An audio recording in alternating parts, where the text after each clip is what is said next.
Alrighty. Hello everybody. Let me just pull up YouTube on my phone so I can read your comments. My channel. Watch the ad. Oh, it was a survey instead. Cool.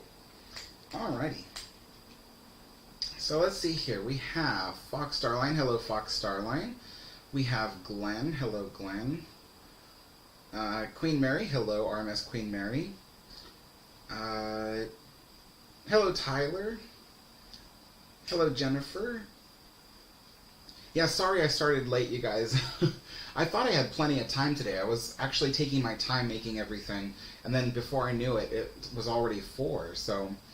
let's see. Hello, Evan. Hello, Thomas. Hello, Harrison. Hello, Alex. Hello, Best of Bloxburg. Hello, Rayanne. Hello, Cree Cree. So, just a second. The water is boiling, so I'm going to go ahead and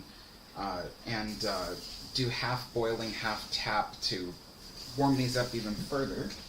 So, just a moment. I'll be off camera for a second.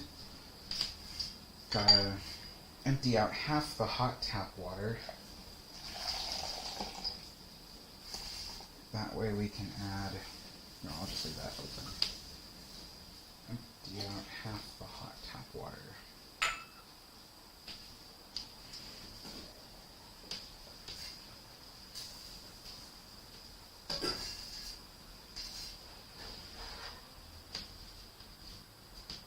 Alright, so...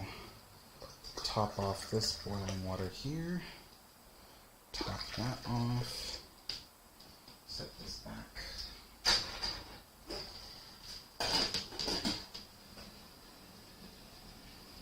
Alrighty. So the vessels are pre-warming to nearly boiling temperature. Alright. I'm actually really hungry because I haven't eaten anything today. So, and you'll be happy to know, I finally, after using up the light cream cheese for my sandwiches, I was finally able to buy the regular one. So, today's cucumber sandwiches are made with the real cream cheese, which, like I said before, I hated it because the light cream cheese was so squishy. Like, it didn't... when you refrigerated the sandwich, it didn't harden, which made it difficult to cut. Like, I have really sharp knives, and last time I was cutting the sandwiches for you guys, you could see it just annihilated the sandwiches. So, have the real cream cheese today. It made for perfectly hardened cream cheese after it refrigerated, which made for perfectly fingered sandwiches. So, let's see. Who is here? Hello, Savannah. Hello, Haley. Cheryl Ann says, hey, Alex, I was just watching the Japanese garden video. Absolutely gorgeous. Oh, yeah, if you guys haven't seen that, it's a great video. I posted a video today of the Portland Japanese garden. Went there with Chris the other day, and it was... The garden was so beautiful. Like, it was so well manicured, and I've seen a few Japanese gardens... But I think that was the biggest one I've ever seen. It was 12 acres, and it was just ginormous. And it was funny, actually, because Chris and I were talking yesterday. We were going over our footage of it, and I was like, oh, okay, I'm going to post this tomorrow and whatever. And he saw footage that he was like, wait, I didn't go to that spot. And I was like, you didn't? You missed it? Like, so he was actually kind of sad that he missed it, But I'm pretty sure my footage is of the whole garden. I think I went everywhere I could possibly enter to. So, yeah, be sure to watch that, you guys. It's really relaxing, and the first 3 minutes features some subtitles that talk about the history of the garden a little bit. But the rest is just like a relaxing walkthrough in the rain, no talking. It's amazing. It's amazing. Hello, Evan Scott. Evan Scott says, I have the Queen Mary on my phone. That's cool. I should probably do that, but I have the Disneyland Railroad on mine because I love the trains so much. Glenn says, I probably won't last the whole live stream. You gotta sleep. We'll stay a while, see what's going on. Okay, yeah, you gotta sleep, because every time I do the live stream, it's midnight for you, right? So, oh my gosh, yeah, you have to sleep. Alex says, is your nice friend still there? No, it's just me. My friend left a couple days ago. So, I'm a little bit bummed about that, but, you know, maybe they'll come back for summer or something. Or maybe I'll go down there. I don't know. It depends on if I have the money and stuff. Pookie Smoochie says, you should invest in an electric tea kettle. I really want one. I really, really do. I have one on my Amazon wish list, but at the moment, I don't have the money. And actually, my top priority right now is getting the money to replace my rice cooker, because it was a cheap rice cooker, but I've had it for like 10 years, and it broke, and so I got to replace that, because otherwise I'm making it on the stove, which means I have to baby the rice so it doesn't overflow everywhere. It's just crazy.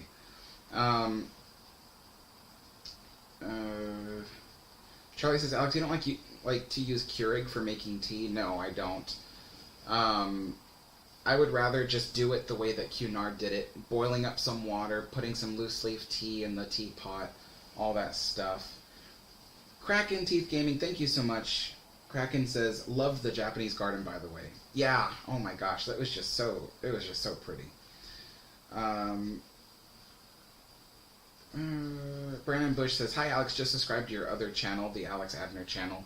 Thank you so much. Yeah, I was going to post a video today on there of me and my friends playing Railroads Online.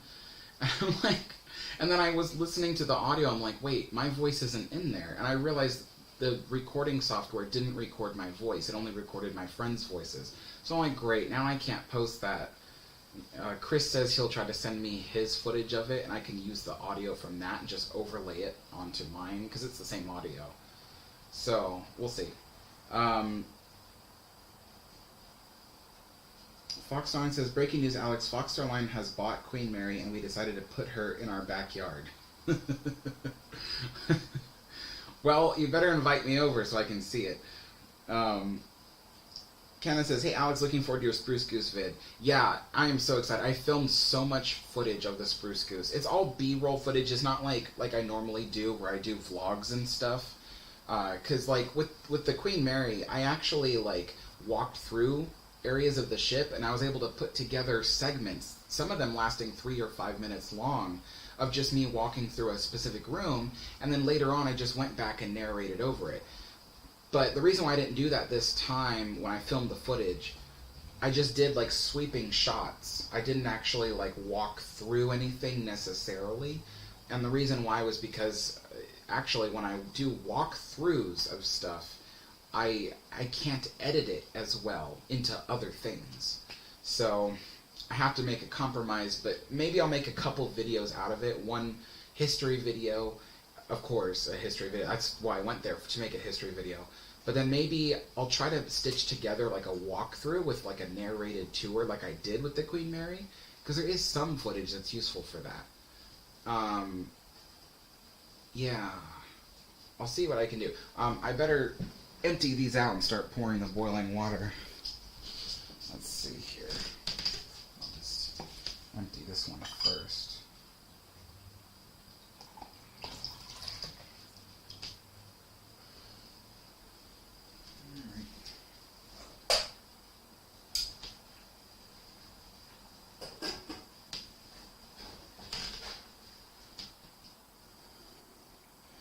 Alright, hot water in the teapot.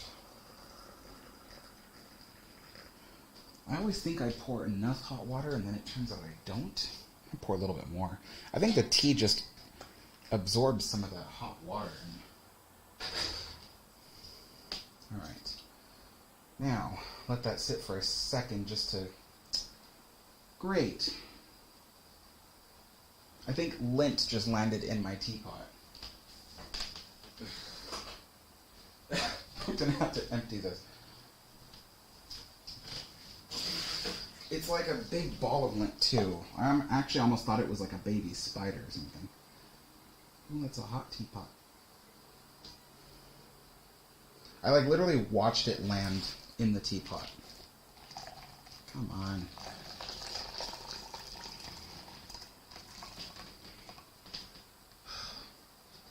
Alright, is it in the cup? It is, okay, good. Time to re-pour that again. Jeez. Thank goodness I always boil extra water. Otherwise I would have had to wait. Alright, now. Anything else in the teapot? No. Alright. And we're looking for about 5 minutes. Let me see. So 15, so 4:18. I'll check on that.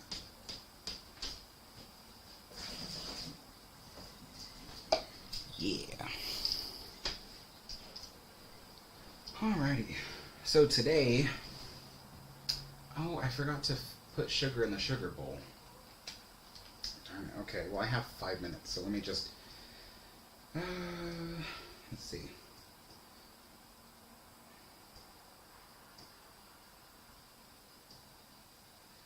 Tyler says, I have no idea how many stars sailed on Queen Mary, but I'm curious to know if Joan Crawford sailed on Queen Mary. I hope there wasn't wire hangers in her closet. I actually don't know if Joan Crawford did. That's probably one of the things I'll eventually stumble upon. I know, like several famous people have sailed on Queen Mary.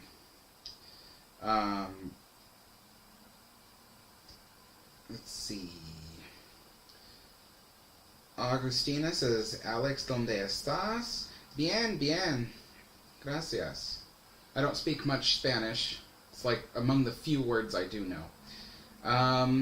Kevin Brown, ever been to the LA Arboretum? They have a Japanese garden. I have, actually. It's very nice there. Best of Bloxburg says, it's midnight right now for me. Yeah. Wolverine says, how's the Disney World monorail video coming? It's not currently on the list of videos being worked on. I've actually got a few videos to produce before that.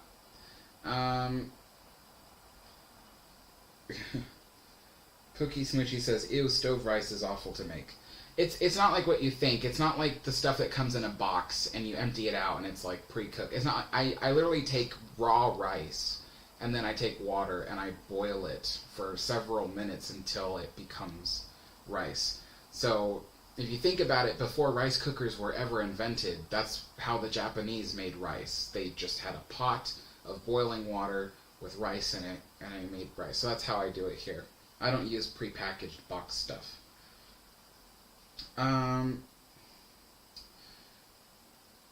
Alex says, can we open the shades for more light? No, because right outside my window, just beyond the trees, is another building that has the address of this apartment complex on it, and I don't want you guys to see that. Charlie says, has Disney approached you to star in a Disney Plus show? No, I'm not an actor. No. Kevin Brown says, what kind of teas do you enjoy? Japanese, Chinese, Turkish, or Middle Eastern? I have liked green tea, but I don't have it very often at all. I've had Turkish tea. It's not my thing. I generally don't like tea. So, like, these black teas, like Earl Grey, English breakfast, and the Irish breakfast, the three that I've had, I actually like these. Yeah, I just generally don't like tea. I think the only other tea I like is chai, like actual, like, handmade chai tea. So, yeah. Alright, I better get to getting some sugar in the sugar bowl. Just a second. Sugar bowl might still be wet. I just washed it, so I have to dry it out, or else the sugar will clump. Alrighty, that's the sugar bowl. Tiny little thing. So...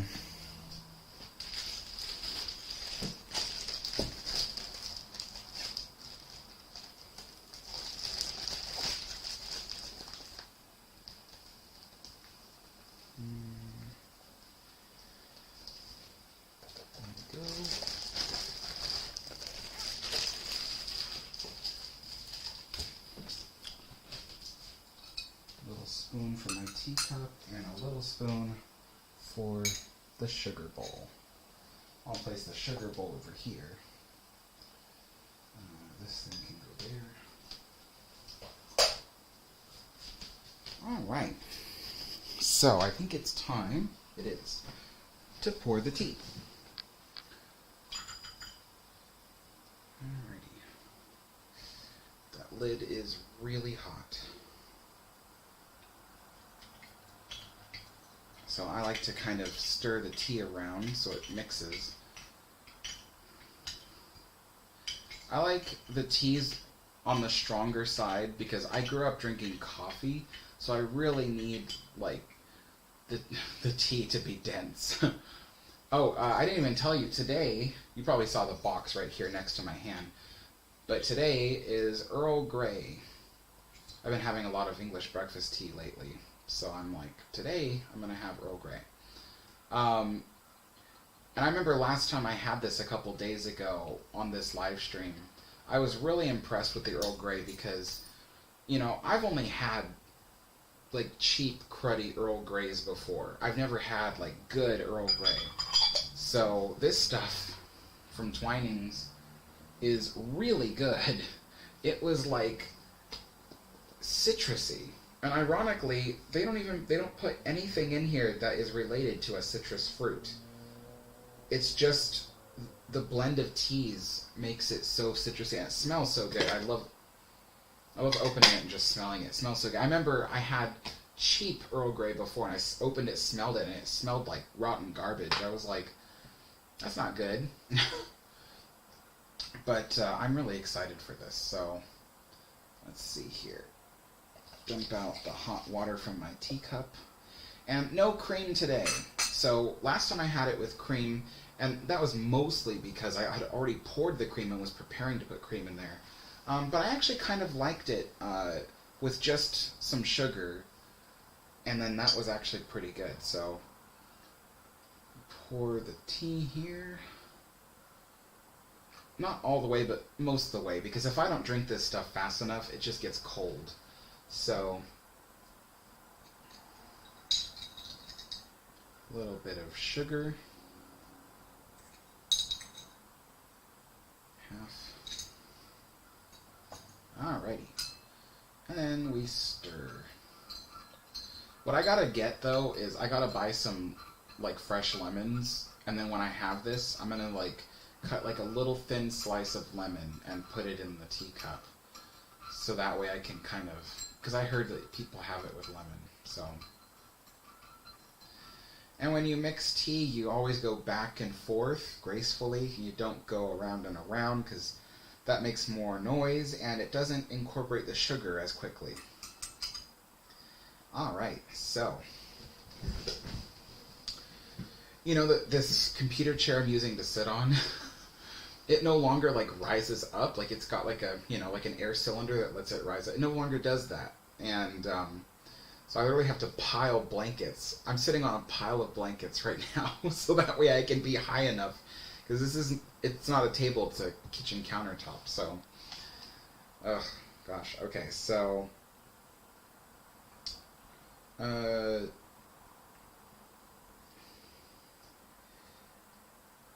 Jennifer says, I think no one on Earth knows as much about the Queen Mary as you. Well, I wouldn't say that. What am I trying to say? There are people that I know whose knowledge of the Queen Mary does still surpass mine. But what I will say is I've actually impressed a lot of people with how quickly I've caught up.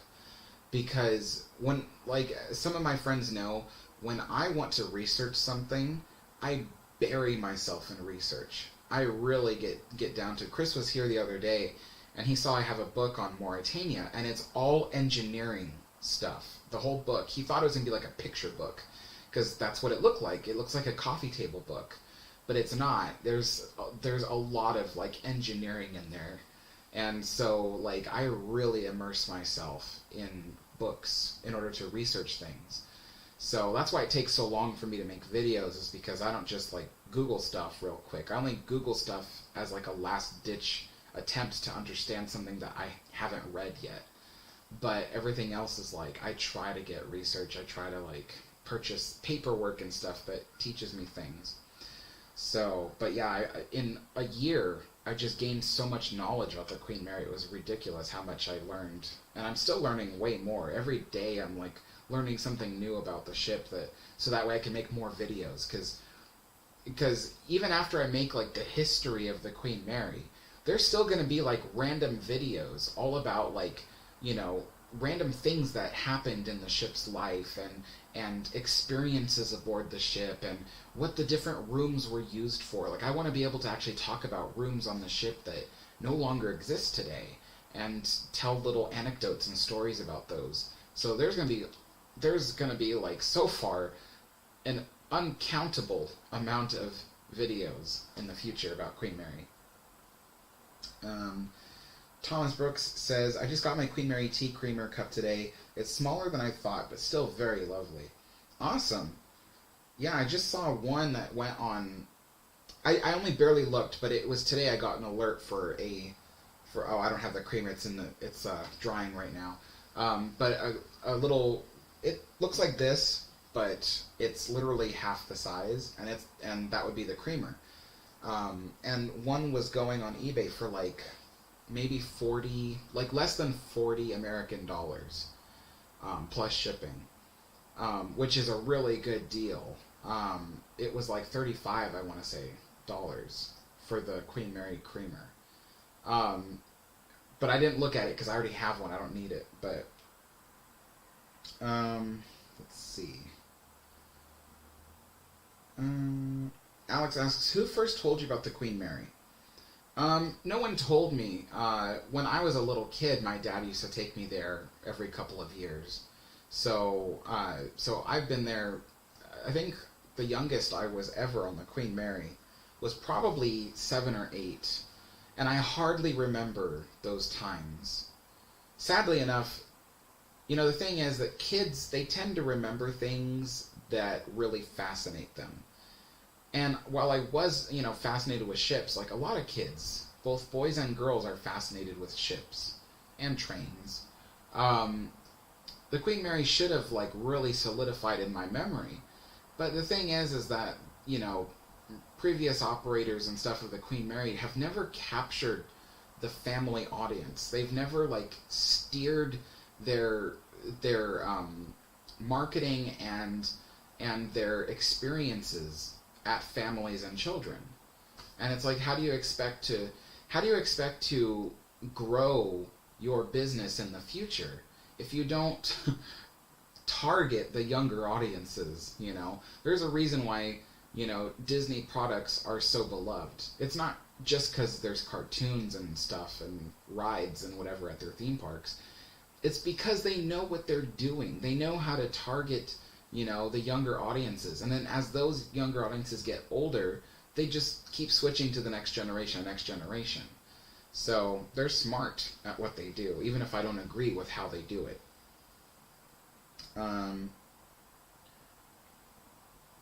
Alex says, do you need to wash the cup where the lint was with? No, I dumped it out. It was just a little thing of lint that landed from the air, and I dumped the whole thing out. It was full of boiling water anyway, and I saw the lint go into and this is just the waste cup, so I just dumped the extra water in here, and I saw the lint in here, so it's not in the teapot, and the teapot's full of boiling water, so I'm not worried. Thank you so much, Allison. Kevin Brown says, gotta love the old world feel when there was a process for everything, not the instant gratification like today. Yeah, I agree. I actually like taking things slow and just enjoying, stuff. Let me see here.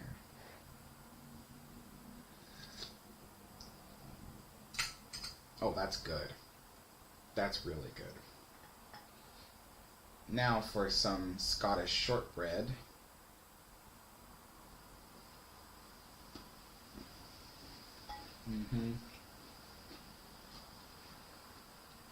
It's simple, but this is like bliss. Every 2 days I look forward to this. I don't do this every day.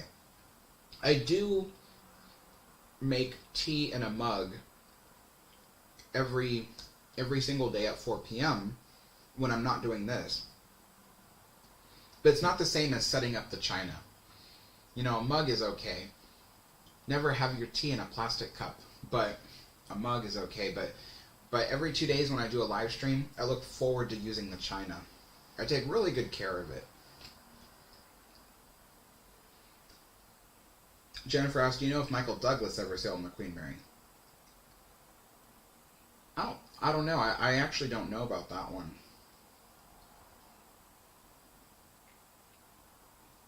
Oh, Augustina says, Alex, I said, where are you from? You said, ¿Dónde estás? Yeah, ¿Dónde estás is... I confuse it with, ¿Cómo estás? ¿Dónde estás? Where are you from? I am from Southern California. I just tell people Orange County because literally I've lived in almost every city in Orange County throughout my life. So, yeah, I don't belong to any particular city. Just the whole of Orange County is where I'm from. I do not ever want to move back there. Not unless I was going to be directly involved with the Queen Mary. Then I'd leave in a heartbeat and go live down there. But if I'm not going to be directly involved with a job at the Queen Mary, then I'm going to stay up here.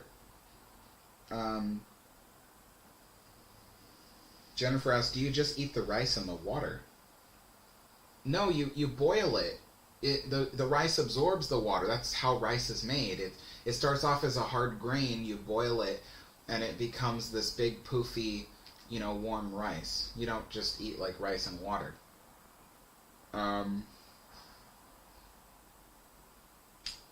Train Lover 123, thank you so much for the donation. Hi Alex, can you give me and my family a shout out? Hello Train Lover. I'm not sure your family's name, but hello to your family, and thank you so much. I hope you're all doing okay. Kraken Teeth Gaming says Mexican citrus teas are fire. Charlie says, how many times have you sailed on Queen Mary? The Queen Mary has been retired since 1967, and it's been a hotel sitting in Long Beach since 1971. So I've never sailed on the Queen Mary. Anybody, born after the 1970s has never had the chance to sail on the Queen Mary. Let's see. Charlie says, Alex, did you know there's a homeless community that lives on the Queen Mary? There are no homeless people that live on the Queen Mary.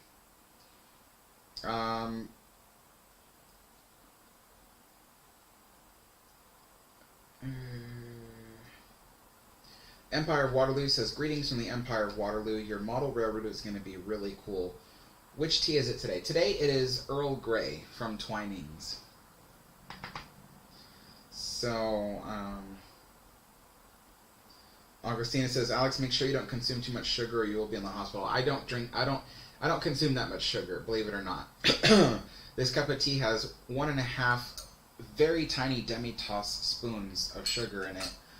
And then I have this and stuff. But outside of this, I actually don't consume very much sugar or sweets or anything too fatty. Believe it or not, I have a really well-balanced diet just because I tend to like well-balanced foods. Jake Goodwin says, hey Alex, late but hi. Hello Jake. Let's see. I'm like 12 minutes behind on all these comments. Mike Murren says, hi Alex, working on a model right now, so won't be pounding the keys much, but I'll be watching and listening. Awesome. Brandon Bush says, do you think Disneyland crowds are going to continue to get worse? Also, do you ever plan on going back? Yeah, I think the crowds at Disneyland will continue to get worse because the Disney Genie system is just designed to continue to make crowds. After all, they want you to buy their services, and no one would have a reason to buy their services if the park wasn't crowded. So, and if the lines weren't long, then there'd be no reason to buy their services. I was reading an article from Mice Chat that said that when it comes to people, purchasing Lightning Lane to get on rides and stuff like that, sometimes they'll load like 200 Lightning Lane people for every one person who's in the standby queue. That's not fair. I remember way back. I mean, it's fluctuated over the years. But I remember way back with FastPass, they used to load 30 people for every one person in standby, which was more fair. It still didn't make for short lines, but yeah, people who buy Lightning Lane, they'll like load 200 people for every one person standing in the standby line, and that's not fair. That's the reason why the lines are getting to be like, 60, 80, 200 minutes long. Not fair at all. But it's capitalism. And do I ever plan on going back? If I'm in Southern California and I have the time, the money, and the ability to visit Disneyland, then I will. But it's not high. It's not high on my priority, simply because it's very expensive. It's time consuming. It's a hassle. Going to Disneyland is a hassle now. It's not easy like it was when I was a kid. So it's like, why would I want to spend so much money on something that's going to be a hassle?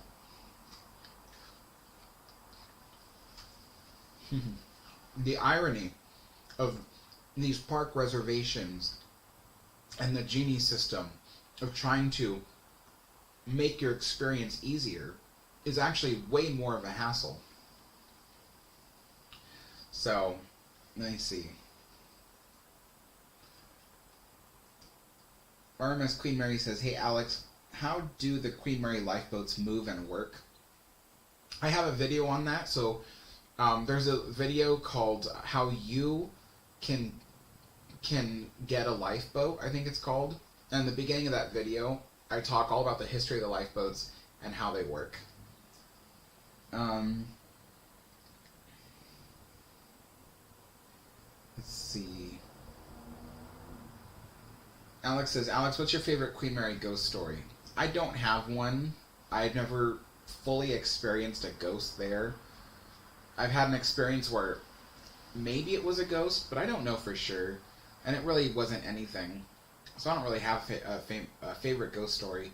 And frankly, I don't believe, 90% of the ghost stories that I find on the internet about the Queen Mary. I believe my friends, though, if they tell me that there's a ghost story.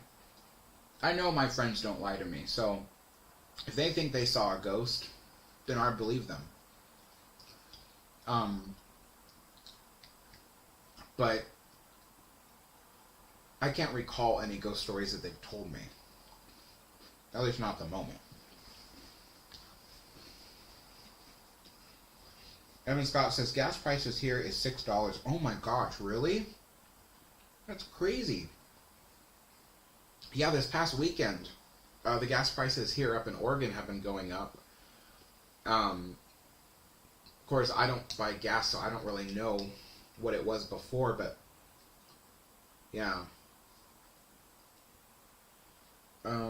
Jeremy Fowler says, "I enjoyed the video from Portland in the rain. How do you manage money in hills with so few videos per month? Another job? Money in hills." Well, anyway, no, this is my job. This is literally what I do, and I work my butt off every single day to try to produce videos and hope to get views. The views and people watching the ads is what earns me the money, and the trick is that on occasion I have to travel to film more stuff to produce more videos. So it's not so much like my friend Chris. He does the same thing. He travels all over the world to get his footage for his videos, and it's a job. It's a full-time job. People, when I used to go to Disneyland to film vlogs, people used to think I was there for fun. They'd be like, "Oh, you're having fun and you're filming your time." It's like, actually no, it's a job. While I could be sitting there and going on different rides and doing different things, I'm sitting there setting up shots and taking the perfect angles that I wanted and trying to meet a list of things that I wanted to film while I was there. I would make notes for myself, like, okay, remember to capture footage of this particular thing or this particular place for your next video, and blah blah blah. And you know, and so it would literally be like filming, and the whole time you're looking at the camera, not at what's happening in front of you. So my camera's really small. My friend has a big camera, so he's like this. But for me, I have the tiny Osmo, so I'm looking at it and I'm like making sure everything's in the right shot. You don't when you do what we do, you go to these fun places that you don't truly get to enjoy it. Like I walked through the whole Japanese garden. It was really beautiful. I obviously saw it as I was walking, but I didn't get to sit there and relax and just take it all in. I was just walking through the whole thing, trying to make sure I was getting everything in the shot. So I'd like to go back and do that by myself or without a camera at least. So it is a really difficult thing.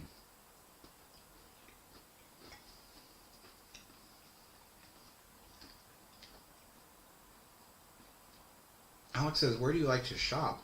How come you want to know where I live? I don't understand.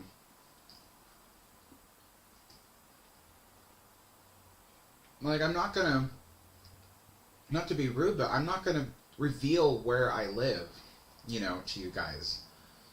Because, like, someone the other day said, well, what are you worried about? You know, you're not PewDiePie.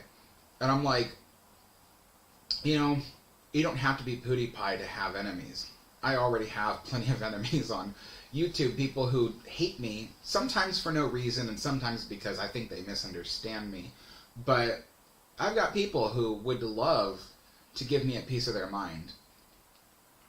Obviously, I'm not going to let them come to my house and harass me, you know. So I was walking through Disneyland once, and I met somebody who pretended that they were a fan. They walked up to me and they just started yelling at me.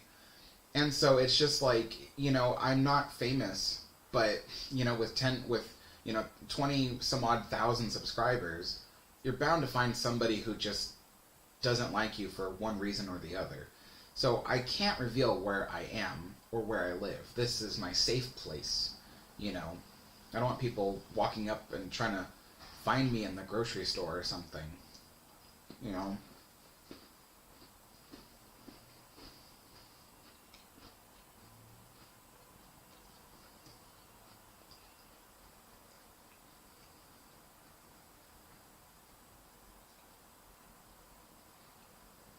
Okie dokie, so let's see. Trying to catch up, there's so many comments. Oh my goodness.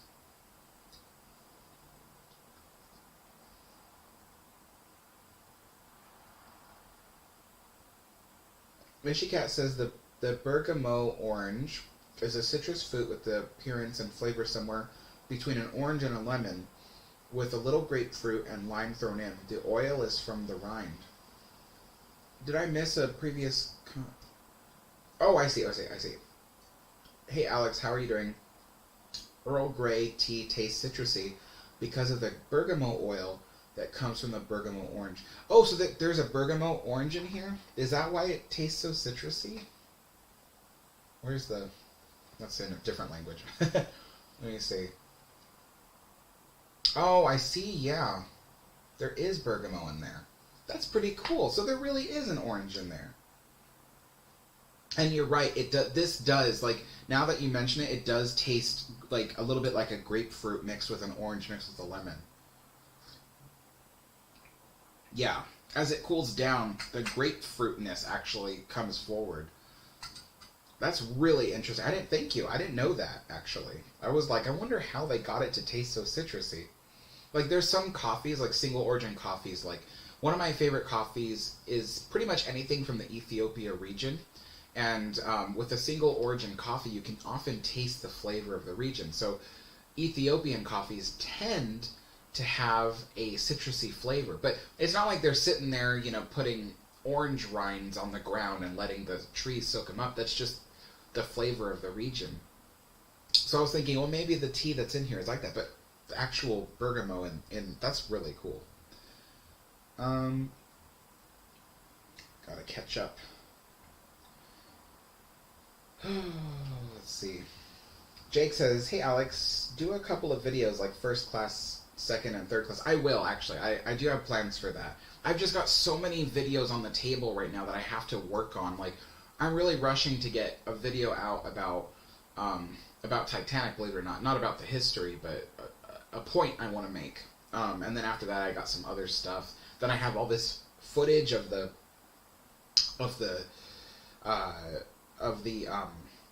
what's it called? the H4 Hercules, or Spruce Goose as people call it. I have footage of the Benson Hotel. Like, it's crazy. I have like all this footage I need to like make videos into. I'm working as hard as I can. Alex, did you hear in the news today talk about Disney thinking on recreating the Queen Mary as an attraction? No, it's not been in the news.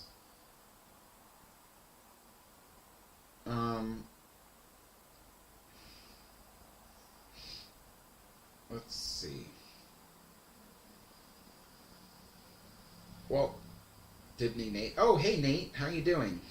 Sup, Alex, he says. I'm doing great, thanks. How are you doing?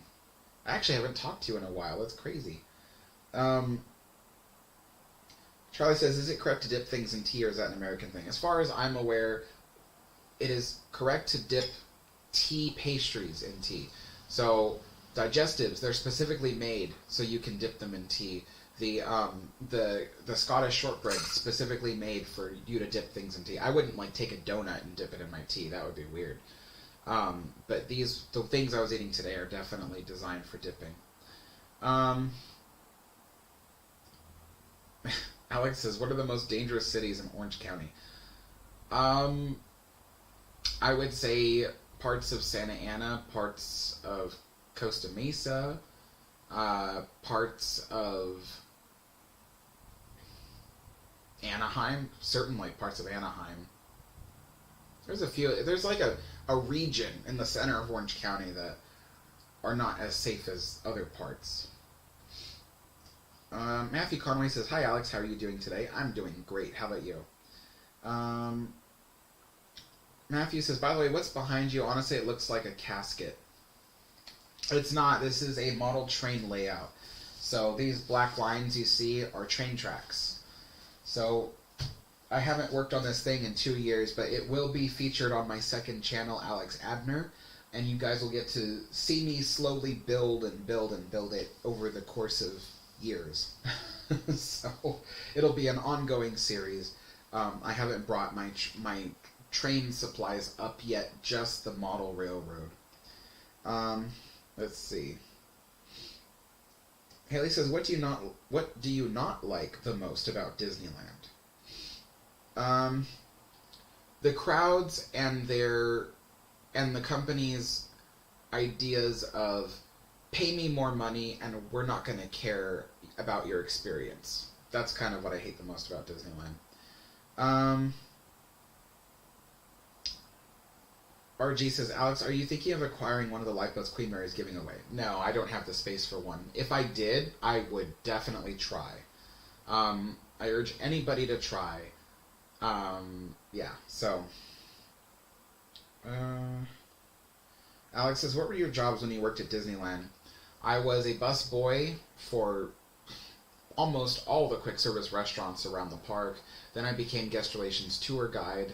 I was that for a while. I went back into the foods department because I became a cook, so I was a cook for the Blue Bayou.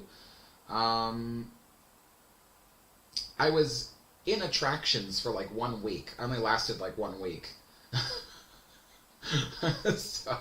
But I moved to a different department after that, so I wouldn't technically count it. So that's kind of what I've done, you know. But I've worked at almost every quick service restaurant in Disneyland and several quick service restaurants in California Adventure.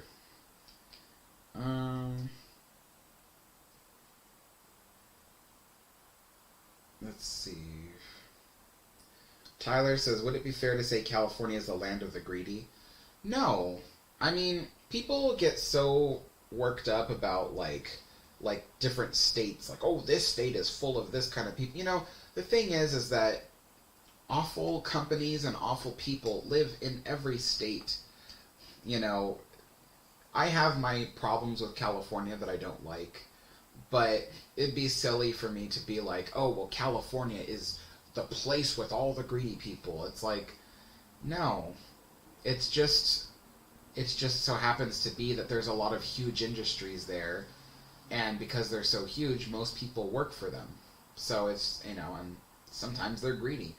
But I do have my problems with California, but that's not really among them. I should eat this.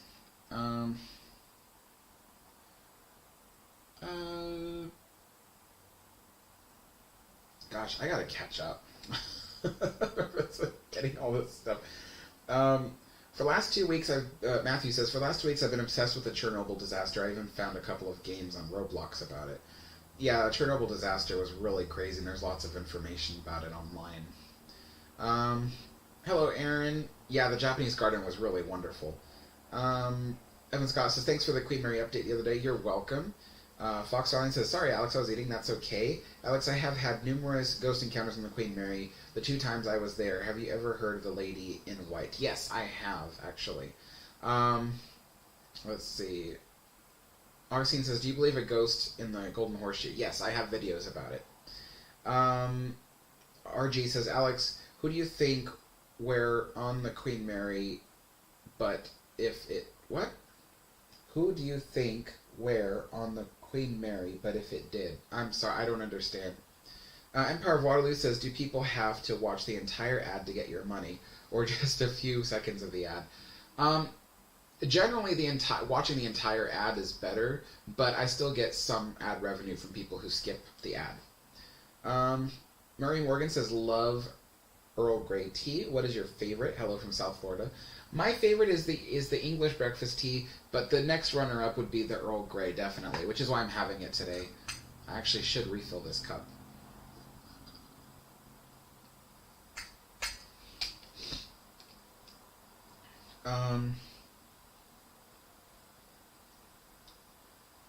Let's see here. Thank you so much, Rachel Lucero. That's cool. It's a little, I know that dog. It's a, don't tell me. I know because I had one. It's a Shiba Inu, the little dog that's fighting. It's a little Shiba Inu. I had a little Shiba Inu once. Roanne says, it is good to keep where you live private for many reasons. No need to explain. You deserve your privacy. Yeah, it's just, everybody should. I've got all my YouTube friends, they keep their information private. You just have to. When you're in the public, even if you're not, again, I'm not a celebrity, but even coming across one person who's crazy enough to hunt you down is a good reason to keep your information private. Cree says, hey Alex, you were talking about using YouTube as a living. I'm a freelance videographer, and I'd say you could make a lot doing videos for these monuments. I would, but I can't travel to these places. I have schizophrenia. I can't drive a car, and I don't have access to someone who can get me to these places, so it'd be really difficult for me to start that. Plus, maybe I do a decent job at filming, but that's not my passion in life, there's people who are like, oh, Alex, you could be a video editor, and I'm like, I don't like video editing. I don't even like filming videos. I do it because I have an idea of how I want a video to look, and I'm the only person I think can film it for me. So that's why I do the filming and stuff. But I don't think I would enjoy jobs doing those things. I've had so many jobs that I didn't enjoy.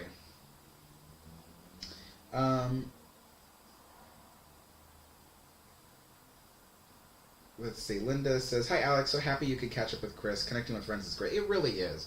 I haven't seen Chris in 2 years. It was really awesome to hang out with him, and we just picked up right where we left off. But then again, we talk on video call all the time, so it's it's not like I haven't spoken to him in a while. And then Steve, I hadn't seen Steve in a year and a half. But it was really cool to see him again. So it was really neat. The three of us got to hang out like we used to do. It was so nice. Captain Maddie says, hi Alex, do you drink diet sodas? I try not to drink soda. I only have soda when I am it's a special occasion. I'm out at a fancy restaurant or something. I used to order alcohol at a fancy restaurant, but I don't do that anymore. Alcohol doesn't agree with me, so I order a soda. And I only treat soda as a treat. but I don't keep soda in my fridge. I don't drink it. But when I do drink it, I drink the full sugar soda. And the reason why is just because I think it tastes better. But yeah, I usually I go weeks or months before I even have a taste of soda. So, somebody said donut and tea. Oh yeah, Foxtrot says donut and tea. Ew. Yeah, I would never done donut in here. Jay Goodwin, Alex, you're great and shouldn't have to go through what happened, but you're amazing, and that's all that matters. Thank you so much. Thomas Brooks says, in the future, when you get your model railway more finished, will you have trains running around during tea time? I can do that. Yeah, I can do when I have that, because technically it's all wired up. I just need to clean the tracks. I need to inspect the trains because they've been sitting in a box for 2 years with this crazy weather, the freezing cold and the super heat. So I have to test them all, make sure they're still fine. But yeah, I can do that. Cheryl Ann says, what's the name of your second channel again? It is Alex Adner, spelled Adner. And I already have 2 videos on there. I'm going to try to put another video out there today if I can. Just something fun for you guys to watch. Pookie Smooch says, oh my god, I love the blue bike. Oh, by the way, if you plan to subscribe to Alex Adner channel, be sure to hit the notification bell because I will be doing live streams on that channel as well, where you guys can interact with me while I'm like playing a game or something, or doing something else, who knows. But I mean, yeah, if you want to see more live streams there, they'll be on that channel. So, Sam Ray says, why did you leave attractions after a week? Because it stressed me out. There are certain things in life that I'm like, that's too stressing, can't do it. I immediately was like, okay, I am going back into the foods department and I'm not doing that. So, yeah. Junior Reagan says, looking forward to your HO adventures. I had one of my teens but graduated to the RC planes quickly. Oh, that's awesome. And thank you so much for the donation. Yeah, I love trains. I've had model railroads since I was like 5. My dad used to buy me like little like model railroads I could set up on my carpet in my room and stuff like that. I've always been obsessed with trains. And then my grandfather was the one who used to build models, like model railroads. And so my dad built models as well. My dad built models of ships and things, and also like sci-fi spacecraft and stuff. So I've always been into building models and stuff. So it just was natural for me to start building a model railroad. Jake Goodwin says, why do they call it Spruce Goose? I asked, because I was like, I wanted to make sure I got the right information. I asked, why do they call it the Spruce Goose? It was obviously named H4 Hercules. They said that, well, first of all, so I asked why Goose, and they said, well, if you look at the front of the airplane and you look at it, it kind of looks like the breast of a goose. It's just a smooth sloping like thing. And then spruce, because the entire plane is made of wood and canvas, but the wood is actually birch, but some journalists who were talking about the plane mistakenly said it was made of spruce, so it garnered the nickname the Spruce Goose. But and apparently birch, nothing rhymes with birch, so it couldn't be the Birch Goose. So, but yeah, they call it the Spruce Goose. But Howard Hughes hated that name because he insisted his plane was, it was dignified. He insisted it could fly. People didn't believe him. They didn't think it could fly. Well, he proved them wrong. But yeah. Thank you so much, Pookie Smooch. That's so nice of you. Jake Goodwin, Alex, you should make a small model of Queen Mary and put it in your HO railway track. If I made a model of the Queen Mary on this layout, it would be bigger than the layout. I wouldn't be able to fit it on. That's how big the Queen Mary is. And it's not HO. It has HO tracks, but the scale is actually O scale. So when you have O scale trains running on narrow gauge HO tracks, that's called ON30. So it's O narrow 30-inch tracks. So that's what the scale of this layout is, ON30. It's really cool. It's a very rare scale to build on, but many people have built it, and I love ON30. It's great.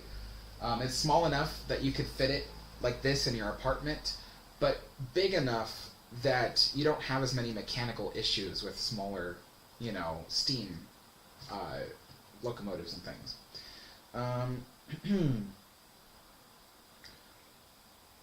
Pookie Smoochie says, have you tried Lady Grey by Twinings? It's delicious. It's like Earl Grey, but with a little twist. No, I haven't, actually. I'll look into it. Sam Reyes says, what is schizophrenia? It's a mental disorder that has to do with the deterioration of your mind and the synapses in your brain. Foxstarline says, back in the 70s, they thought autism and schizophrenia were the same. They are not. Yeah, they're not. Autism is developmental, and schizophrenia is a mental disorder that happens, gets worse throughout time. But autism, you're born with autism, and generally speaking, it doesn't get worse. Only your behavior could get worse, but, not the autism itself. Evan Scott says, what is your opinion on Ukraine? I have so much respect for Ukraine for fighting for their democracy, for fighting for what they believe in, and standing their ground, and having to do it with virtually no help. I really hope that this war can cease soon with as little casualties as possible, so more power to Ukraine. It's amazing. I wish that we could help them, but helping them would probably spark a nuclear war, and that would just make things worse. So, but I wish them all the best of luck. I couldn't imagine being in their situation. I really couldn't. RG says, how does alcohol not agree with you?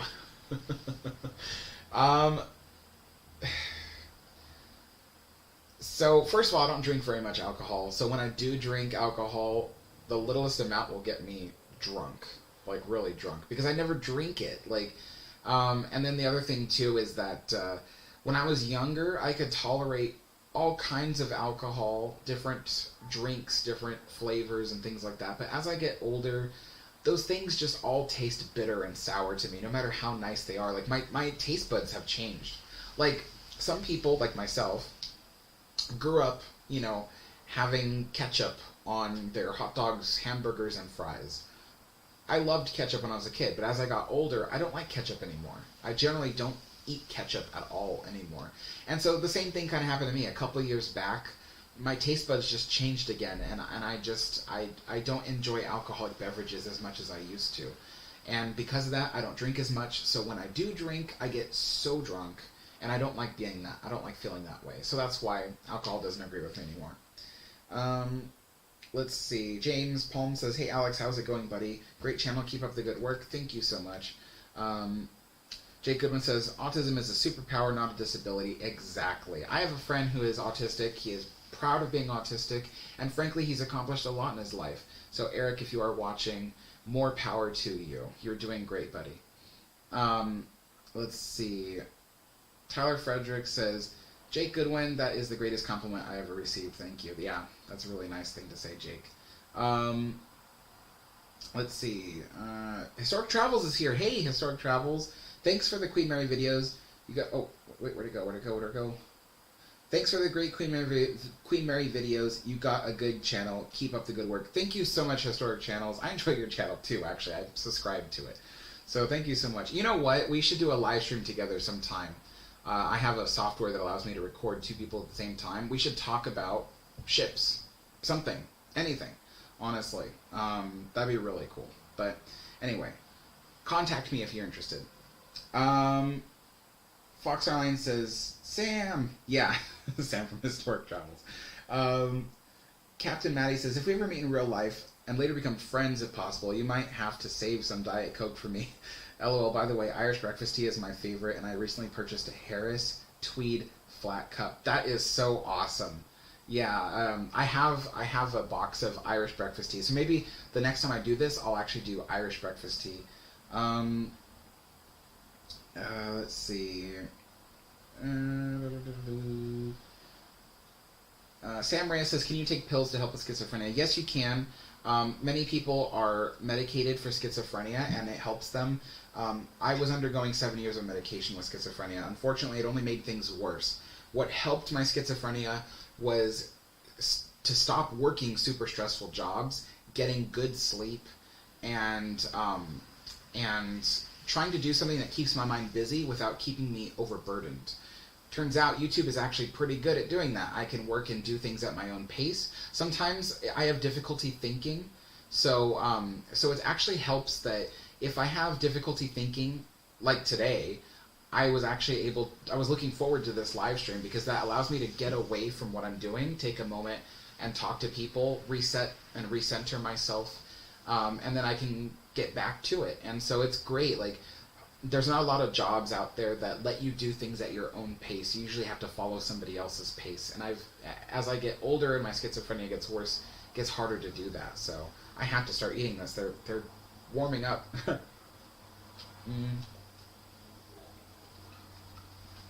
Hello, ScanFan Ed.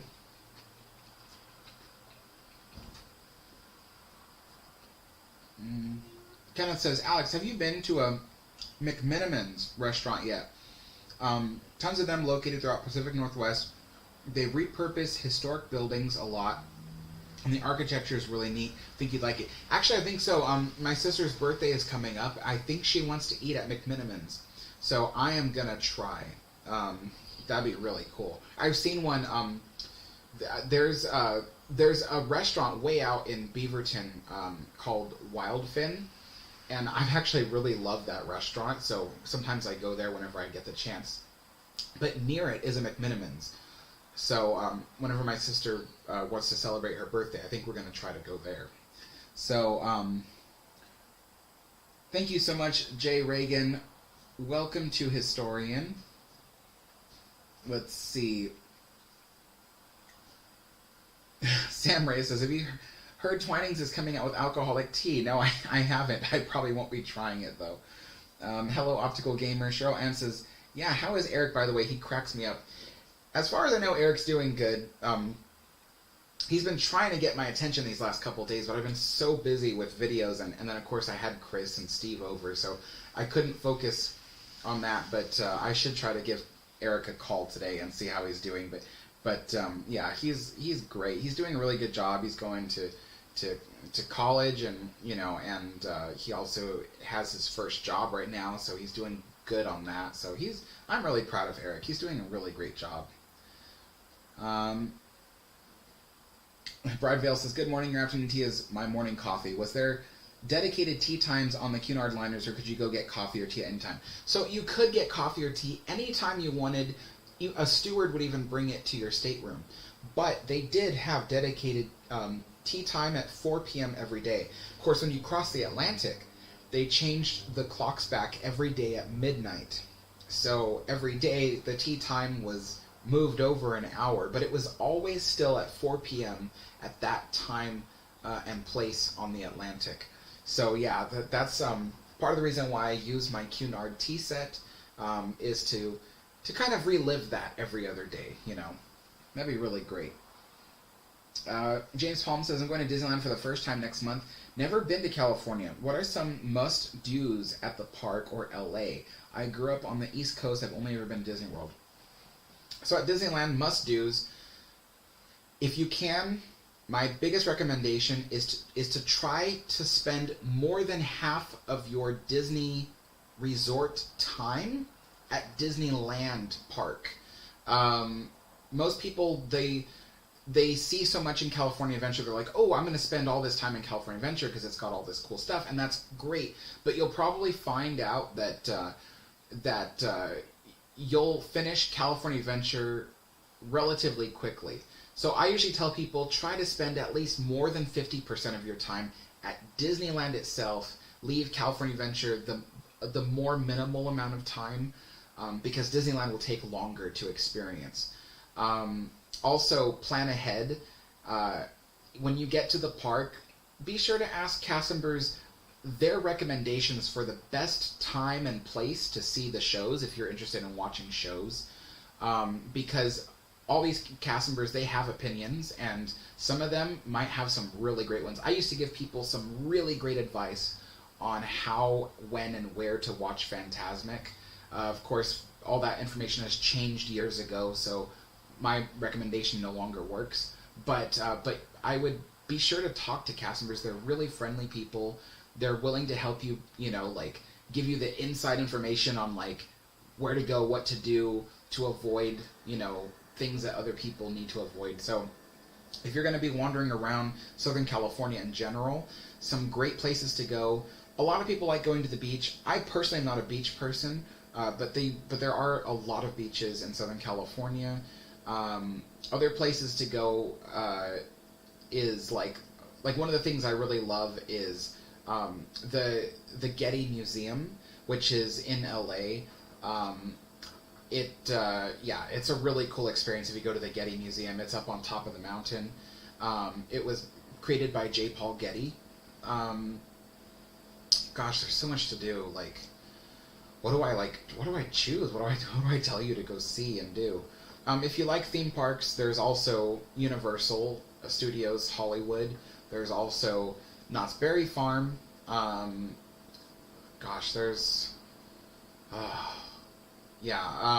There's like certain cities in Southern California that look really great to visit. Some people really like going to the Santa Monica Promenade.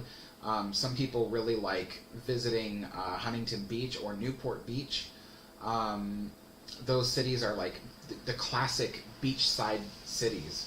The stuff that you see in paintings and stuff like that of Southern California from the 50s. Those are the two cities.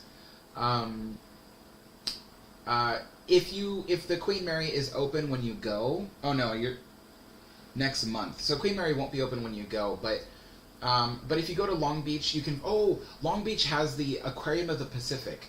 That is a cool aquarium. I've been to a lot of aquariums in my life. So far, Aquarium of the Pacific is my favorite. And right across the bay, you can see the Queen Mary from there. So I'm going to end that right there because I have to focus on some other people's chats. But Jake Godin says, Alex, what is your favorite train? That's a good question. What is my favorite train? I don't have a particular specific engine. But generally speaking, I like engines that are from before the 1900s and that have only 2 driving axles. So I generally like Forney locomotives. I love 440s, or American type as they call them. So those are generally the locomotives I like. Let me just...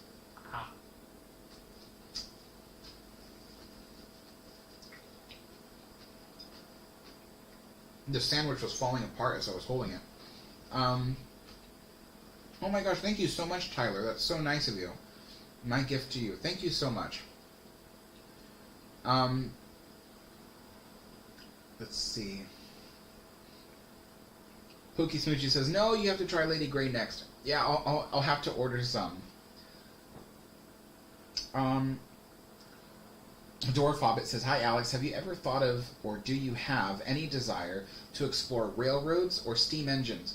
Your videos on Disneyland Railroad are fantastic. Oh yes, I love trains. I mean, right behind me is my ON30 scale model railroad. I love trains. I have a game on my computer called Railroads Online. I've been trying to record me and my friends playing the game to put on my Alex Adner channel for you guys to see. I've failed so far twice at it, so next time I'm just going to do a live stream and record us playing the game, and then you guys can watch it live on the Alex Adner channel. Let's see. Captain Maddie says, have you heard of the YouTuber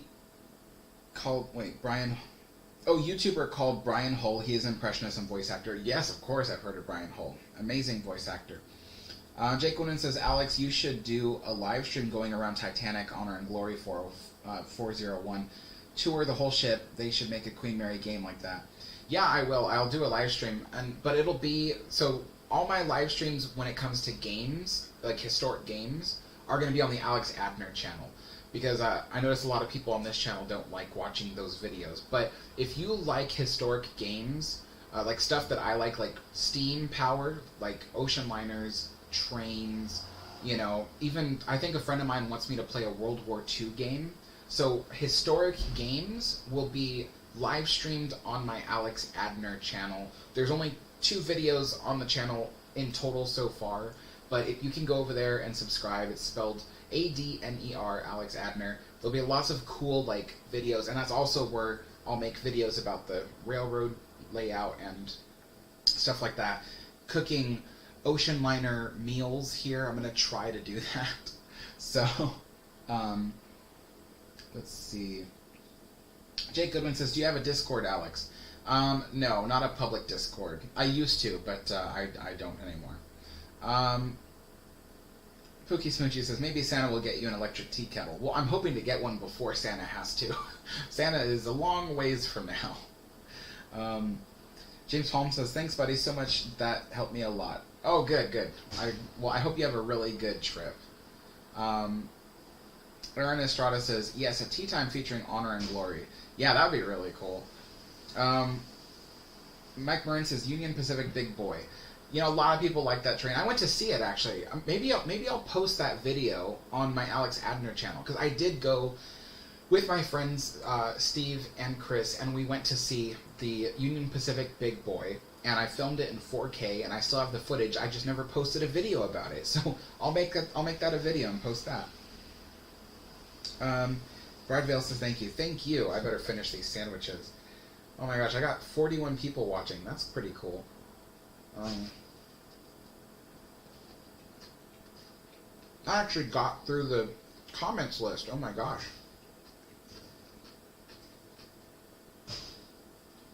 Yeah, I have to order some more digestives and more Scottish shortbread soon. I'm almost out of my stock of it.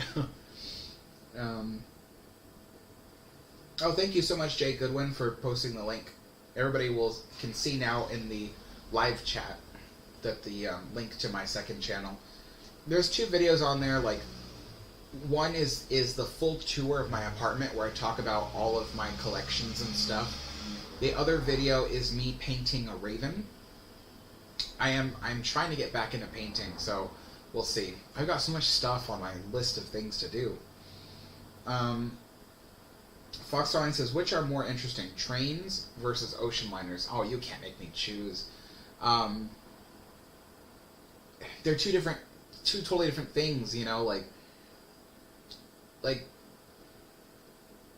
yeah, you can't make me choose, because they each have their own thing. Yeah, I can't do that. I can't. I refuse.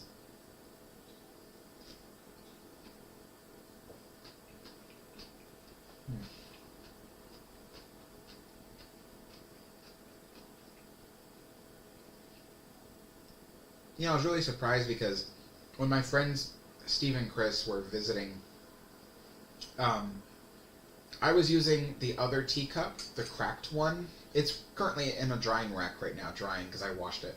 But the cracked teacup, and I was like, okay, I'm going to use the cracked one. My friend Chris can use the intact one. But surprisingly, the cracked one isn't leaking at all. I was like pretty surprised by that, because like this teapot back here, the one I don't use, it is cracked and it does leak, but the teacup that I have in the drying rack, it doesn't leak at all.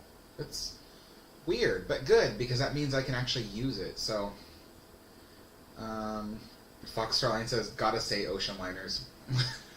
It's just, I can't choose between trains and ocean liners. There's things that trains provide for me that ocean liners don't, but there's things that ocean liners provide for me that trains don't. You know, they're 2 very different methods of travel.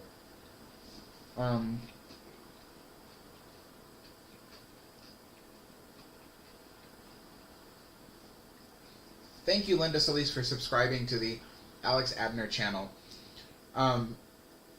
Admittedly, at the moment, I don't get to the comments of the Alex Adner channel as often as I do this channel. But if you do leave me comments on that channel, I will eventually see them. I will eventually give them a like and a heart, and just like I do on this channel. I'm going to try to post a video tonight. Maybe I'll do the big boy video tonight, because I already have the footage there. I can easily just edit it, put it together into a video, and post it on the other channel. I don't see why I can't. And that would actually do myself a favor, because once I have that video up on there, I can focus on the video for this channel, which is about my opinions on Titanic. You're probably not going to like the Titanic video because of my heated opinions, but I swear I will try to be as unbiased as possible. Nevertheless, whether I am biased or not, I think you'll find it entertaining. That's my hope for this channel. Even if you don't agree with my opinions, I hope that the videos are entertaining. So,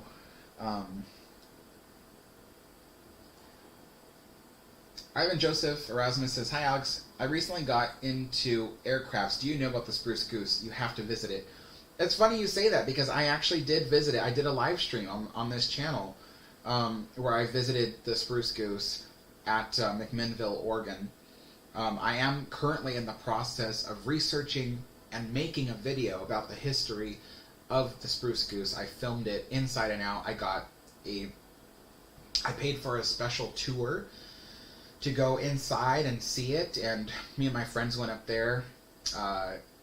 My friends got to climb up near where the cockpit is and look up and look out onto the top of the plane, which is incredible. I got to walk up to where the wings are on the inside and look into the wings. The wings are so big you can stand up inside them. It's so incredible. So yeah, we did. We got to see some cool little things that not many people get to see because we made, some good friends with the tour guide. He really liked us. So, yeah. Jake Goodwin says, "Alex, what would be your favorite ocean liner build between 1850 and 1920? My favorite ocean liner build? Well, since Mauritania fits in that time frame, and Mauritania is one of my favorite ocean liners. I mean, I have to say Mauritania, but if I had to say anything other than Mauritania, I would say the Oceanic, the one built in 1899, I think it was. I'm still new to ocean liners, so if I get these years wrong, please let me know. I'm still new to ocean liners, but Oceanic, it's not officially called Oceanic 2, but some people jokingly refer to it as Oceanic 2 because it's the second Oceanic ever made. But yeah, so the Oceanic 2 from, I think, 1899 would be one of my favorites on that list. But Mauritania, most definitely. I mean, if the RMS Queen Mary from the 1930s wasn't my favorite ocean liner ever, it would be Mauritania.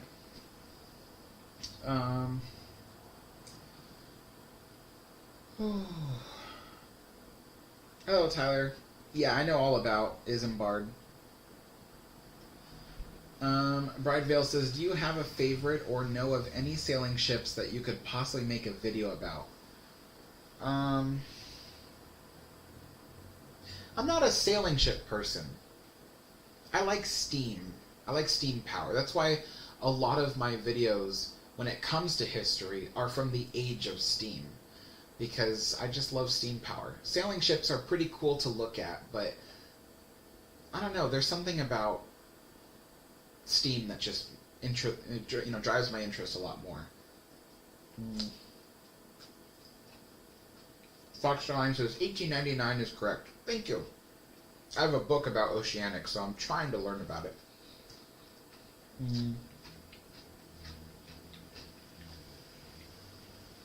Jake Goodwin asks, "Alex, is that jumbo jet at the same place as the Spruce Goose? Could you go on board of it?" You can't go on board, but we did walk underneath it. Some people might have seen that in my live stream when I went to the McMinnville, Oregon Evergreen Aviation Museum. We walked underneath of it and around it, but you can't go up inside of it. The guy joked that if he caught us trying to go inside of it, the snipers on the roof would get us. We laughed so hard.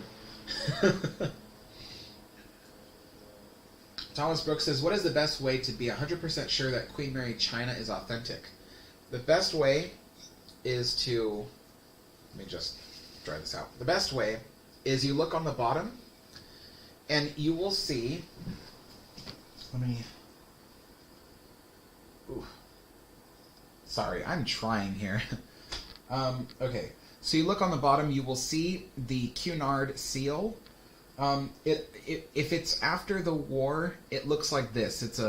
It's a lion surrounded in a circle. It says the Cunard Steamship Company Limited, and the top of the circle is a crown, a royal crown. This is the logo they had after the war. If it's before the war, it's a simple square or a simple half moon that says Cunard White Star Line. So those are both symbols that you could look for.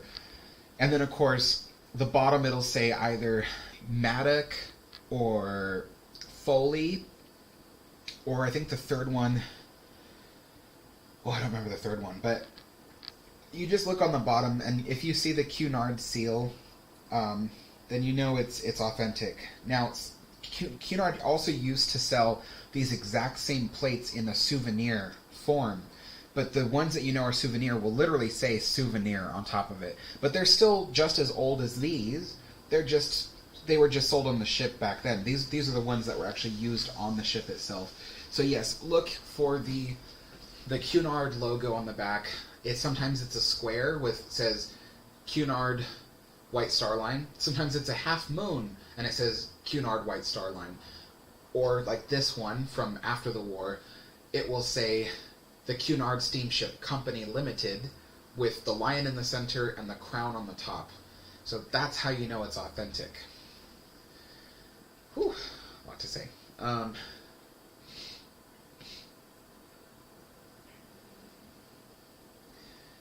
Yes, Jake, I've heard of the book. Haven't read it, though. Let's see. Bridevale says, that's all cool. Steamers are my favorite, too. Thank you. You're welcome. Fox Darling says, if you ever have any questions about other liners, Alex, just ask. I may know. I will, definitely.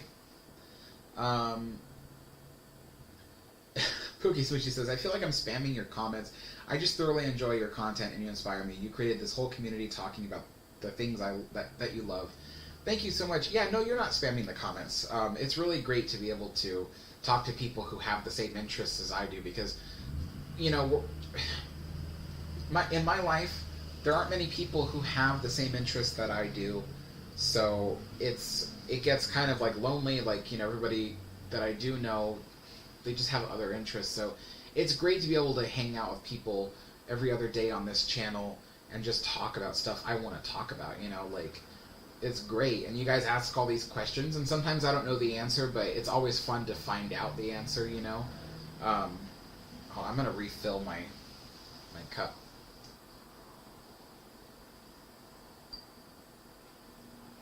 I think there's like bits of cookie in there. It's like, time to pour some more. Thankfully, when it's in the teapot, it's still warm, but in the teacup, it doesn't stay as warm. So it's interesting with these teas, as they cool down, the flavor profile changes significantly.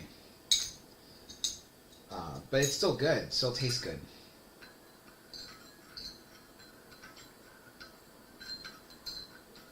Try to thoroughly mix it in. The tea isn't as hot as it was, so it takes a little bit longer for the sugar to mix in. Alright. Mysterious Wanderer says, the world's largest plane you talked about was destroyed. No. That's the world's largest in terms of, like, weight and fuselage length. But that plane that was destroyed in Ukraine, its wingspan is not wider than the Spruce Goose. The only airplane out there that has a wider wingspan than the Spruce Goose is the Strato launch. The Strato launch was introduced in 2019.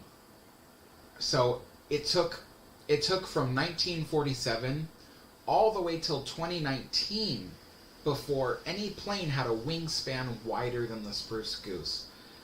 That says something about how big the Spruce Goose is. But yeah, the one that was destroyed in Ukraine, it's bigger in terms of weight and length, but it still did not have a wingspan that was wider than the Spruce Goose. Um, Hello, Canada Ball Trains. Is that a model train in the background? Yes, this is my model railroad in the background. My friend Steve built this.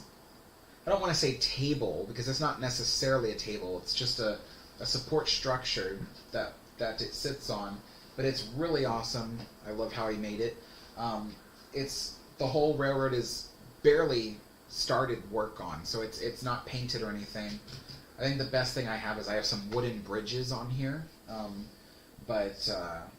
Yeah, so you guys will see more of the model railroad on my Alex Abner channel, where you'll see me work on it, explain what I've done with it, and stuff like that.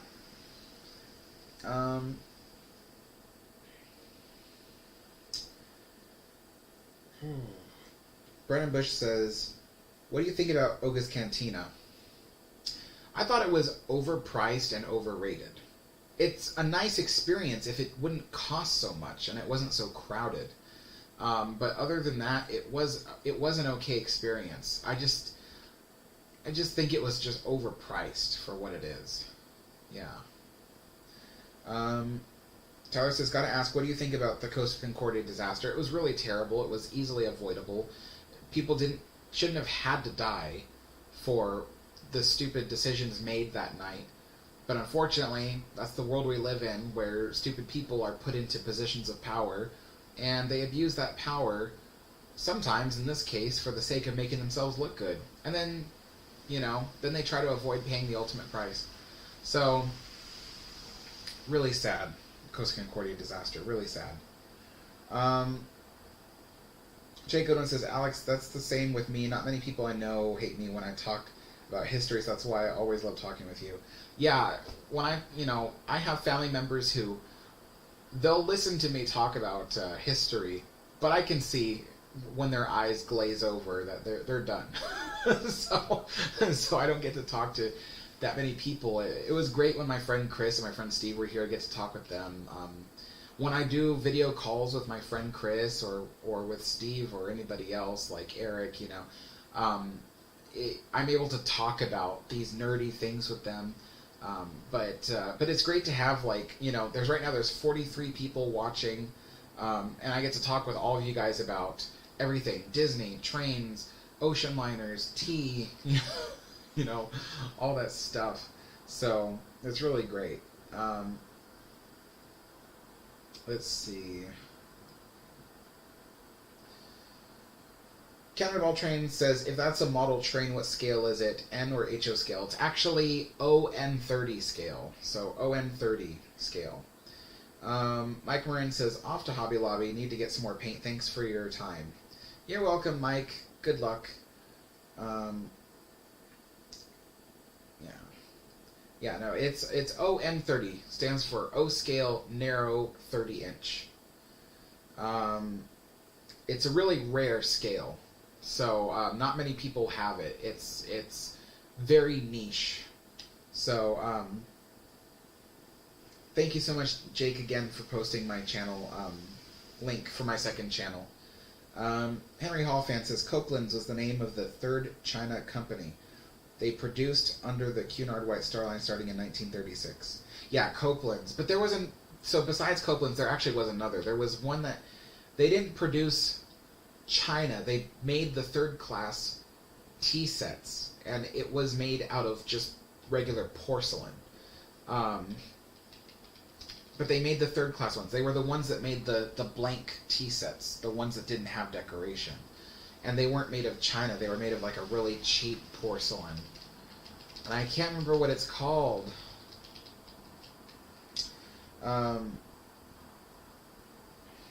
Bridevale says, what other historical topics are you interested about? Gosh, I mean, everything. Like, I love mostly technology, but, like, the reason why I posted a video about the Japanese tea garden today is because I actually really love, learning about old Japan and stuff like that. Not as much as other things, but I do have an interest in that. I have interests in clocks, believe it or not, so I like learning about how clocks work. Although, again, these are the lesser things. So the stuff you see on my channel is the main stuff I focus on, but I have lots of other interests. But historical topics, it's hard to say because everything I like is so niche. It's not necessarily a topic. Like, occasionally I like to learn about architecture. Occasionally I like to learn about a person. Like I just filmed the Benson Hotel, so I'm currently doing research on I think his name is Charles Benson. I got the paper over here. I'm not going to walk up and go find his name, but you know, I'm doing research on Mr. Benson, you know, who created the Benson Bubblers here in Portland and who created the Benson Hotel, and I have all this paperwork on like how the hotel was built and what materials it's made out of, and so like I can't really label what topic that is. I like random things, you know, so that's why occasionally you'll see some really random history stuff on my channel. Like, I love learning about the history of Portland. I love learning about the history of San Francisco, which is why there's a few San Francisco videos on my channel. And there's going to be more in the future. I eventually want to do like a video about how the Golden Gate Park was built, and a video about how the Golden Gate Bridge was built. The Golden Gate Park story is really interesting. So is the Golden Gate Bridge story, but the Golden Gate Bridge story is told by everybody over and over again. So I'm like reluctant to make a video about that because like no one would watch it because they've all seen one. You know what I mean? So, yeah. So lots of random stuff. I like stories even about individual like old houses. Like sometimes people will buy an old house and it's got a whole story behind it. So I love things like that. I'm not going to say like, oh, I love the French Revolution, or teach me about, you know, the history of the United States. Like, those aren't my interests. I just like very niche things that other people don't really focus on. Let's see.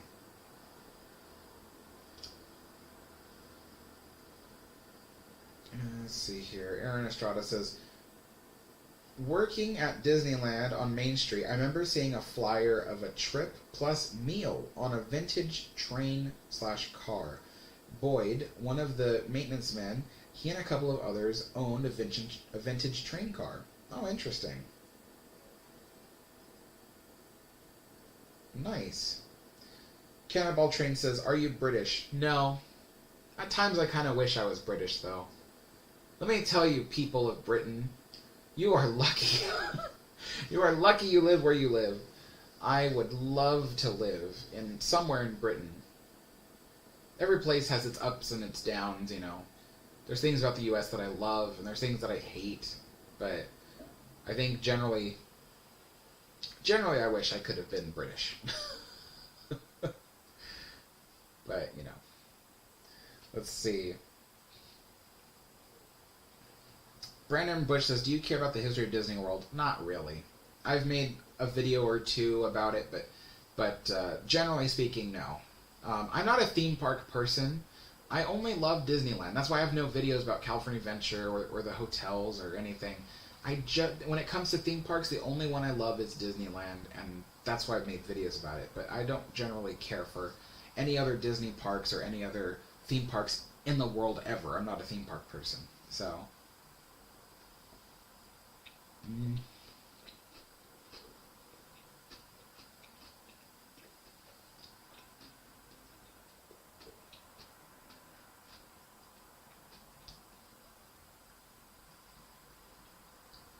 Brideville says, architecture is a bloody great subject. Great stuff, thank you. Yeah, I love architecture. There's a lot of architecture here in America that I'm so interested in. I want to go to New Orleans. I've never been to New Orleans before, but the French Quarter. I want to film every inch of the French Quarter because they have lots of examples of colonial Spanish architecture and colonial French architecture, although that's a little less because the French architecture was basically destroyed. But yeah, so there's lots of like great stuff, and San Francisco has great examples of all kinds of Victorian era Californian architecture. So yeah, I love architecture, and then Great Britain has awesome examples of lots of different Victorian styles and architecture, especially with all the iron and stuff like that. Great. Next year, I really want to make a trip to visit England and Northern Ireland and France with my friend. We want to take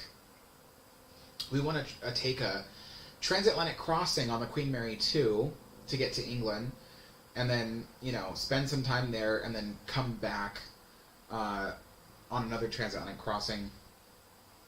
We're currently planning that out. I have to save up lots of money, as you can imagine. It's going to cost lots of money, but there will be lots of videos filmed there. All kinds of stuff that I can make history videos on. There's so much history in the UK and in France that it's like I could make videos about all these different subjects, all these different places and things. There's I want to go to in England, I want to go to Bristol. They have a heritage railway there. They have, the SS Great Britain there. They have, oh my gosh, they have all kinds of structures and architecture. I just want to film everything and make videos about all of it. So if any of you want to donate towards my trip to England next year, you can find my information on how to donate to my channel down below in the description. So, only if you want to, though. Otherwise, I'm going to work as hard as I can to save up the money for that. Henry Hall fans, Sadler & Sons. That is right. Sadler & Sons is the other brand that made third-class porcelainware for the Cunard ships. So if you see Sadler & Sons on the list as well, you can buy Sadler & Sons. They usually made the third-class stuff. There's a lot of third-class stuff currently on eBay for sale at decent prices, but no one's buying them because they don't believe that they're authentically, Cunard, because they see this stuff with the stripes and the colors, but they don't realize that those are also third-class. Those blank ones are third-class. Oh, let's see.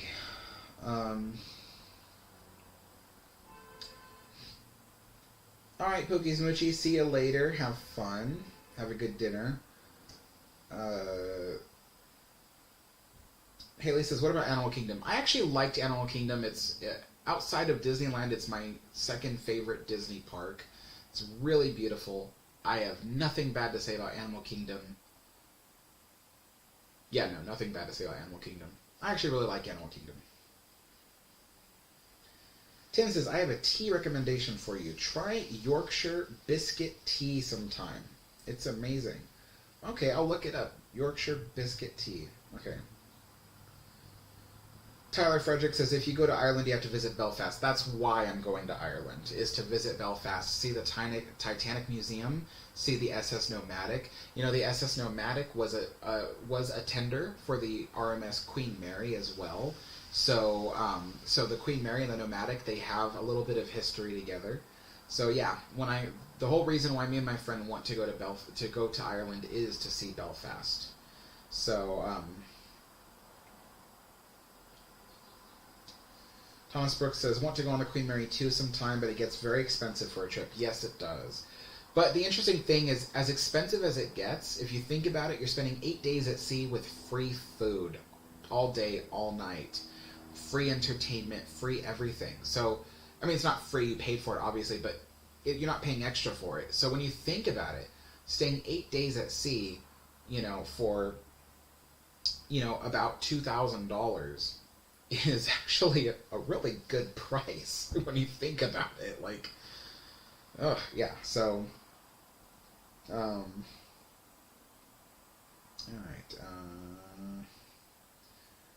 oh gosh, I can't learn new languages. I'm so bad at languages.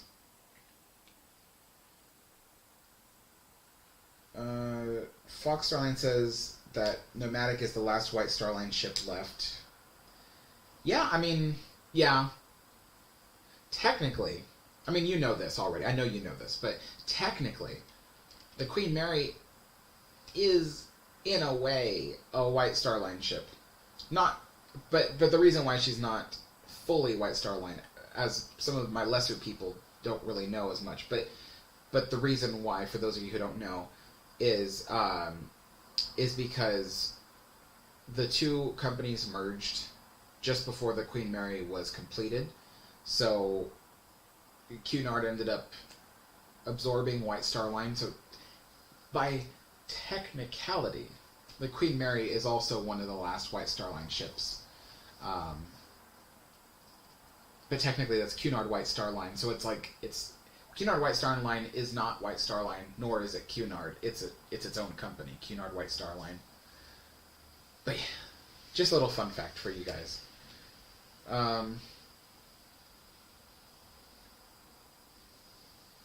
Yeah.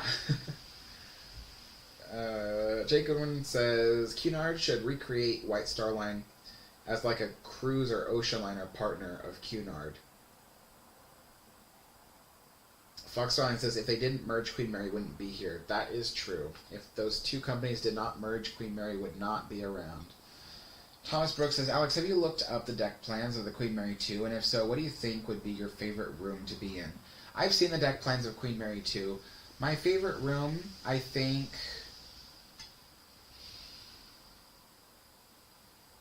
My favorite room would probably be the lobby, to be honest.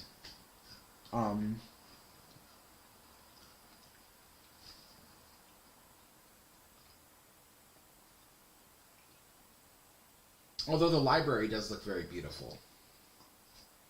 I'm trying to think.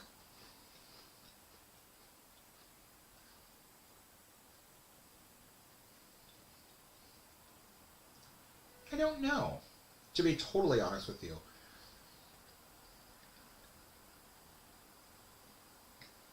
It's really too bad because Queen Mary 2 doesn't have those beautiful giant lounges like the original Queen Mary had.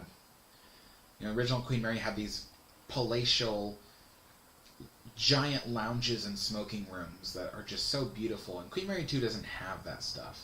So it's really too bad, but you know, some of the beautiful rooms on Queen Mary 2, the lobby, the main restaurant, I think it's called I can't remember the name of the main restaurant, but the main restaurant,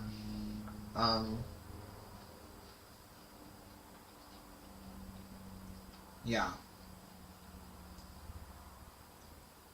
hard to say.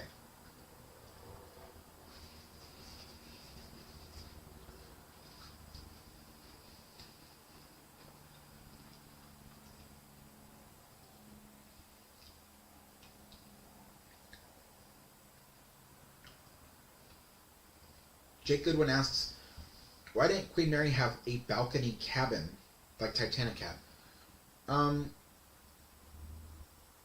Titanic didn't have any balcony cabins. They didn't exist back then because ocean liners weren't cruise ships. They didn't have balcony cabins. I'm not sure what you mean.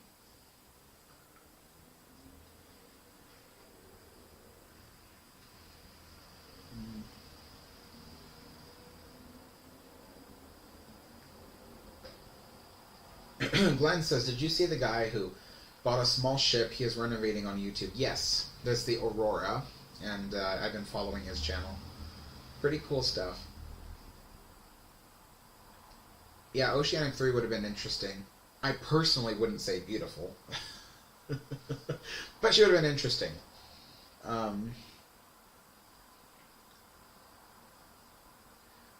Augustina says, what are your thoughts on sparkling water from the Queen Mary? I don't know. I don't know what you mean.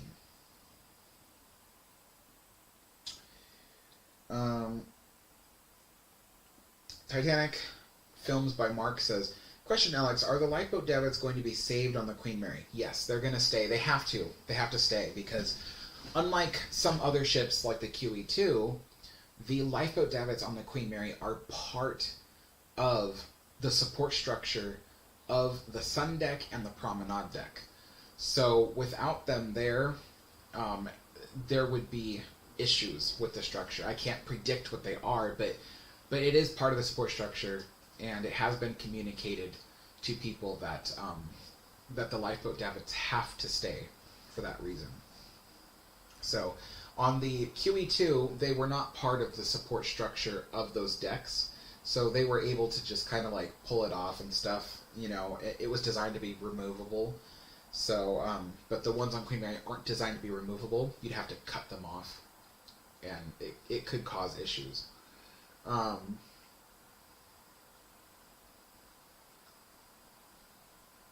Tyler says, I think Jake was referring to the private promenade. Oh, yeah. Oh, yeah, the private promenades.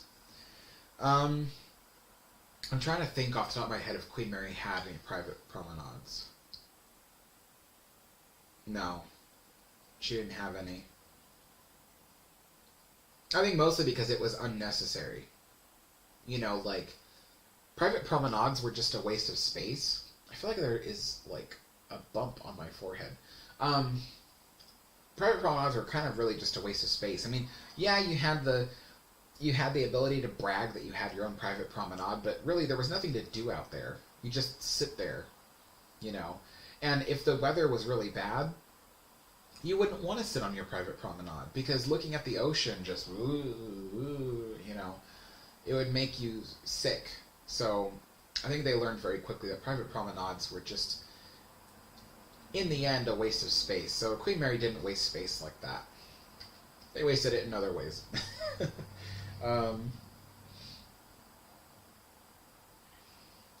Kenneth says, Alex, it would be cool if you did a vid on Streamliner steam train locomotives from the 30s. Yeah, I eventually want to do one. But the only thing is that I'm not a train fan of anything built after the 1900s. That's the thing. Like, when it comes to trains, all my enthusiasm is stuff built before the year 1900. So it's not high on my priorities list.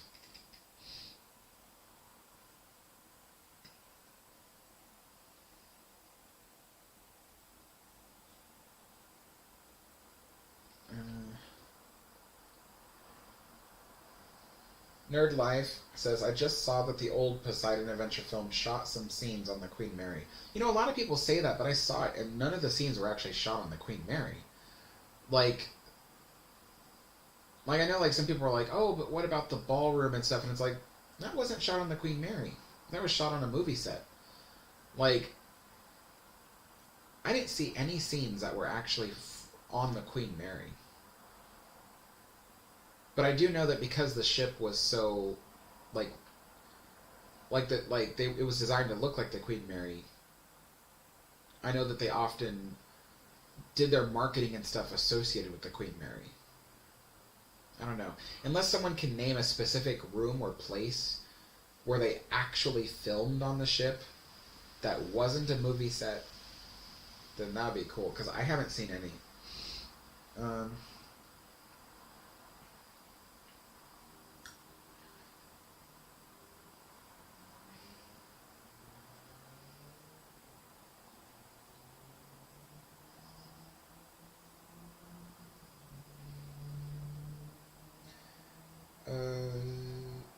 Skidoo says, for model train sets, what do you think is better, a British European setup or an American setup? I personally prefer American trains in particular, which is why I have American trains. I feel like the landscapes can vary widely. British landscapes often look very similar to each other. Because it's, you know, Great Britain is like one region of the world. But in the United States, there's so many different kinds of landscapes. There's deserts, there's forests, there's prairies, there's like rocky, like hilly landscapes, there's tropical areas. So I feel like you could really like just go crazy with American setups. And that's why, you know, despite my love of a lot of British things, the one thing I love more in terms of trains is American trains. I also like the way American trains look. I was never a fan of how some British locomotives and things have covered wheels and stuff like that. Like, I like seeing the driving rods moving and stuff. I like seeing all the equipment moving, and you can't see that with some of the British locomotives because they hide all that internally. So yeah, just in general, I like American trains more, but there are some British locomotives that are just absolutely beautiful, and some British passenger carriages that look absolutely amazing. So, yeah.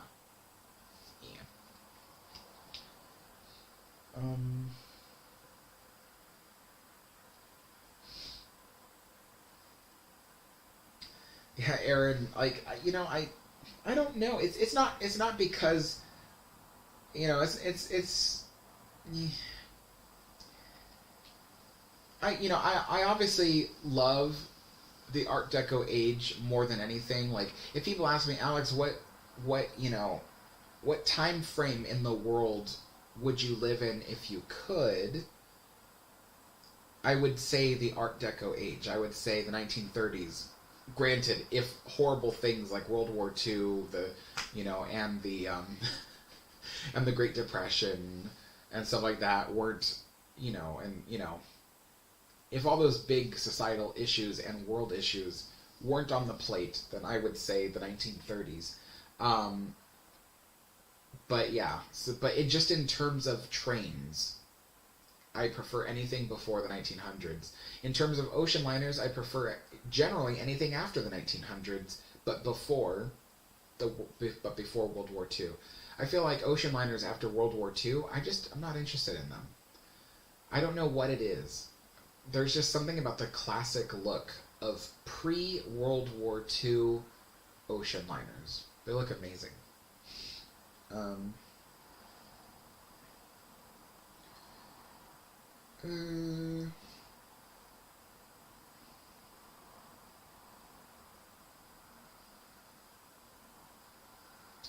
Was the bridge filmed on Queen Mary for the movie? Because didn't they flood the bridge in the movie? And they couldn't flood the Queen Mary for that. So, I mean,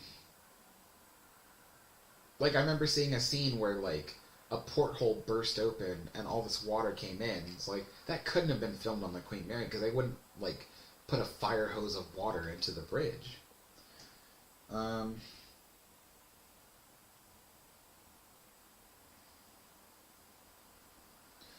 Tyler Frederick says there's a boat deck and the well deck and the sun deck outside of Queen Mary.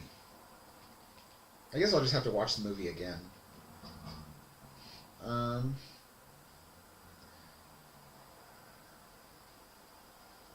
Let's see. Titanic Films by Mark says... Oh, no, he's talking to Fox. Ivan Joseph Rasmus says, "Is that a bed behind you, Alex?" No, I'll show you guys. I know now you're all asking about it. I'll show you the train set. Let me see. Make sure none of my cables get all, like... Oh, I don't want the cables to get all mixed up. So let me see. Alright. So this is the train layout. This is literally a ON30 scale model train layout. You can see the trestle bridge I was building. The trestle bridge is extremely damaged because on the way up here, I had to roll the table. Me and my friends rolled the whole model train railroad table to my apartment. And the strong vibrations of it rolling along the ground had shook a lot of pieces off. You can actually see the pieces of the bridge here. So I have them all. So the bridge is extremely damaged, but it will be repaired. The track even came off of the bridge, so I have to repair that. But that's the bridge. That's a collapsed bridge over here that I have to repair and rebuild. So this is an area where there will be an engine house right here, and each of these tracks are individually controlled from these switches here. So this switch, if I flip it on, will turn on this track. And then if I turn that one on, it'll turn on this track. That allows me to keep, more than one locomotive on the track at the same time without making both locomotives try to move. Because this is a DC layout, not DCC. I know a lot of train enthusiasts will say, well, why don't you switch to DCC? Well, the thing is look at it. It's not a big enough layout for DCC. I have my trains take up, I have a train that goes from here all the way to here in length. And when you think about that, that's almost half the layout. So for those of you who are going to ask, why don't I have DCC so I can control more than one train at the same time? The reason is because there's literally no need. There's not enough track to run two trains. So it's a DC layout, and that's how I prevent both locomotives from moving at the same time. This area is like a canyon that I carved out. I'm actually going to bulldoze it because I don't like how it turned out. I'm going to rebuild the thing out of a different type of foam. All this was built in California, and California does not have the preferred building material of pink foam. They don't have that in California. They have other options that are not usable, so I used styrofoam, but styrofoam is not the best for carving mountains and hills out of. So I'm actually going to get rid of this carved area and rebuild it out of proper pink foam and stuff like that. So there's a lot of work to be done. The whole thing is wired up.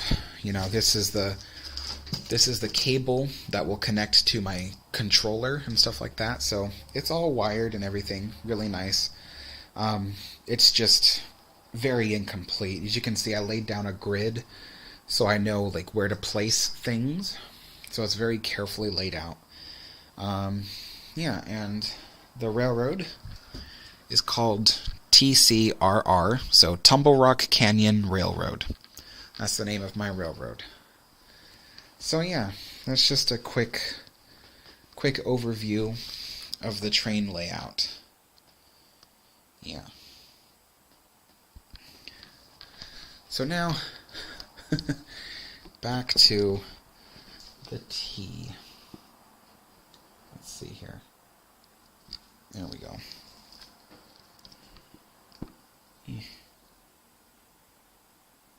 Aha. Alright. So there you go. Everybody's asking about it. Alright.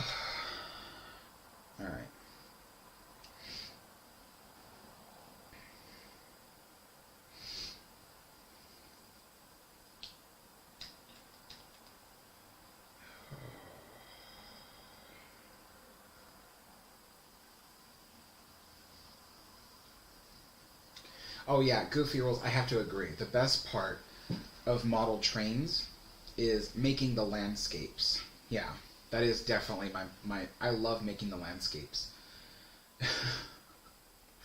I love running trains, but one thing I don't like is wiring up the layout, soldering the rails together. Oh my god, it is a huge headache. So my favorite thing is the landscape itself. Alright. Jake Goodwin asks, what's the difference between DC and DCC? So DC is just like the type of electricity that's stored in a household battery. DCC stands for Digital Command Control. So the difference is that with DCC, they run AC current through the tracks instead of DC current. The AC current is constant. It never shuts off. Even when you slow the trains down, it doesn't shut off. With DC, if you want to stop a train, you turn the speed dial, which actually lowers the voltage of the DC in the rails. The problem with DC is that when you lower the voltage, sometimes trains don't behave correctly at really low voltages. You want to slow them down, but sometimes with such low voltage, they don't pick up the electricity so well. So, but the other thing that's wrong with DC is that generally speaking, there are ways to get around it, but generally speaking, you can't easily run two engines on a DC layout, because especially if they're completely different engines, one engine will try to draw more power from the rail than the other one, and so it's hard to keep them timed. You can get around that by doing what I did with the engine house, where you separate the blocks and you can switch blocks on or off. So that's one way to get around it. But with a small layout like this, it's just not worth separating it into block zones. Nor is it worth spending the extra money on making it a DCC layout. DCC, so back to that, uses AC that is on a constant voltage. The difference is that using digital microchips, you can individually control what the train is doing from a remote. And so it uses the AC current running through the tracks to power it, but you can use the digital command control to make the train stop. But when you make it stop, you don't have to turn off the lights, you don't have to turn off the sound, because there's still electricity running through it. With DC, you can't do that. If you need to bring the train to a stop, everything on it shuts off. The lights, the sound, everything on it shuts off. So, yeah. So, like I said, the train layout is too small for DCC, but it's also too small to separate into block zones for DC. So it's just a single loop, and with the ability to hold two different engines at the same time. So Skidoo says, love that bridge. Thank you so much. That took me a week and a half to design and build the bridge. Oh my gosh, a week and a half. It was crazy. And now it's damaged, so now I have to get it fixed, but it'll be easily fixable. Ivan Joseph Rasmus says, are you going to make a video about the progress on your railroad? Yes, it'll be on my second channel, the Alex Adner channel, spelled Adner. On that, I will have a whole video series showing the progress over the years as I build this thing. So definitely go over to the Alex Adner channel, subscribe if you want to see more about the railroad, how I built it, and stuff like that. There will be videos on it as I work on it. Let's see. Junior Reagan, thank you so much, Junior Reagan, for the $10. Awesome, Alex. Happy to see the development in the future. Yeah, I'm really excited too. It's going to be really amazing. Titanic Films on Mark says, question about the Queen Mary. She could possibly be moved. No, the Queen Mary at the moment can't be moved. She would need to undergo some serious retrofitting in order to make her safe enough to move. We call this being seaworthy. Now, not to confuse that with people who think that seaworthy means it could sail on its own. That's not, in this case, not what seaworthy means. If you want anything to be able to be moved at sea, even by tugboat, you need to make sure that it is seaworthy. The Queen Mary is not currently seaworthy, so she can't be moved at the moment. Alright, Glenn says, I'm going to snuggle down, but we'll keep watching the stream on TV unless I fall asleep. Take care, everyone. Bye-bye. Alright, take care, Glenn. Please get some sleep, Glenn. So bad. Let's see. Christian H says, what was your second channel? The second channel is Alex Adner, spelled A-D-N-E-R. Alex Adner. That is where all of the fun stuff that I do will be on that channel. I'm gonna, once I end this live stream, I'm gonna work on a really short video of me visiting the Union Pacific Big Boy locomotive. I'll put that on the channel for you guys to see tonight. And yeah, there'll be videos of me playing historical games. So, I'll have a game called Railroads Online where we operate steam railroads on a game. World War II games. Disneyland Railroad. There's a Disneyland Railroad steam simulator that I have that I can play. Titanic there's a Titanic Honor and Glory demo 401 that I have on my computer that I can put on that channel, that I can do live.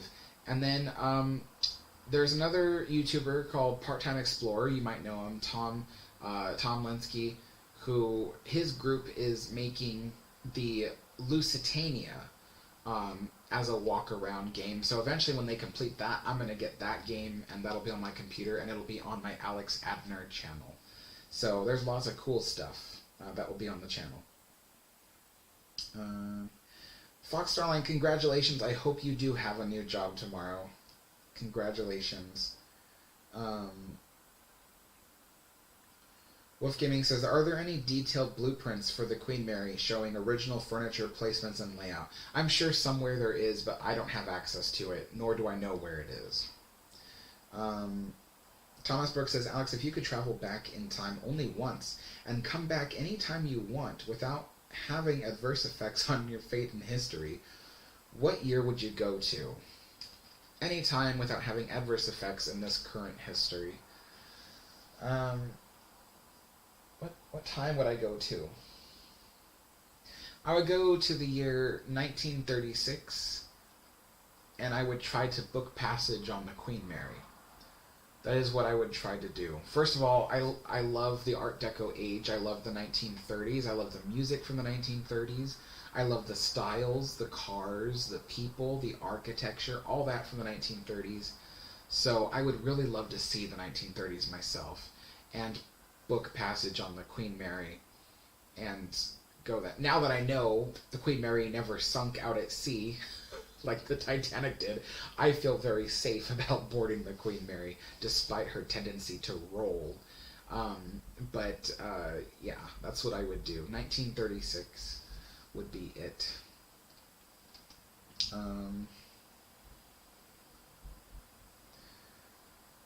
Let's see.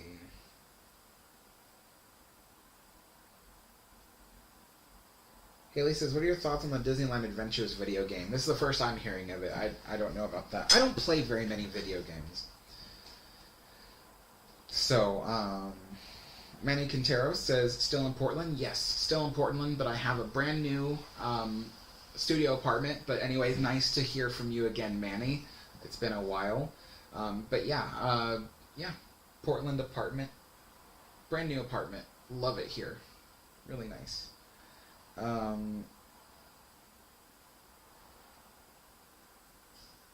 Let's see.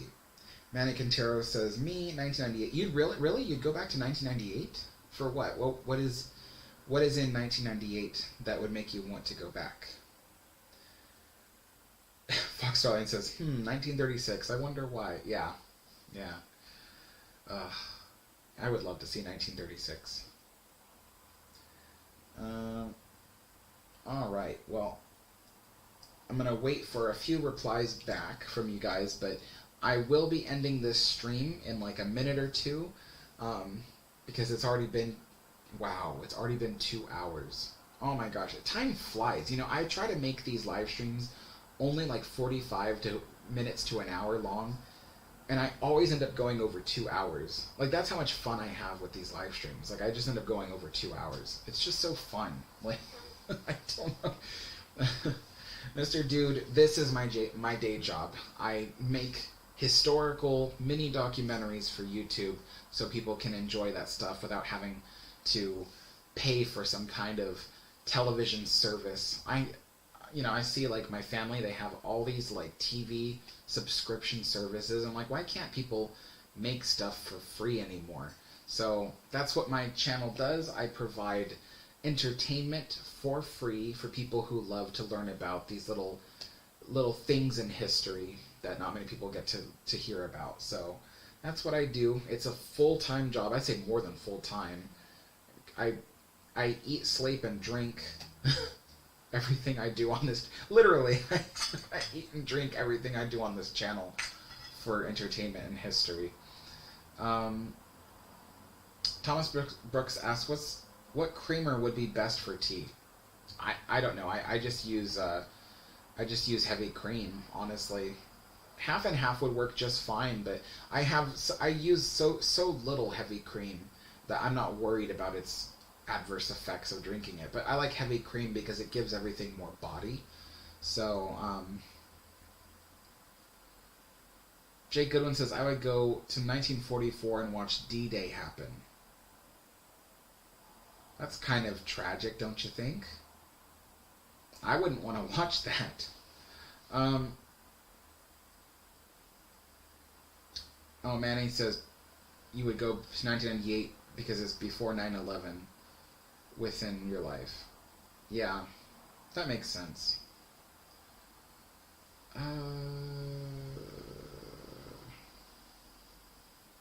Oh, pop culture vibe and the nostalgic feeling before 9/11, where the culture went when the culture went to crap.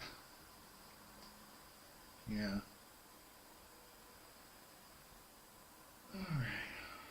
All right, you guys.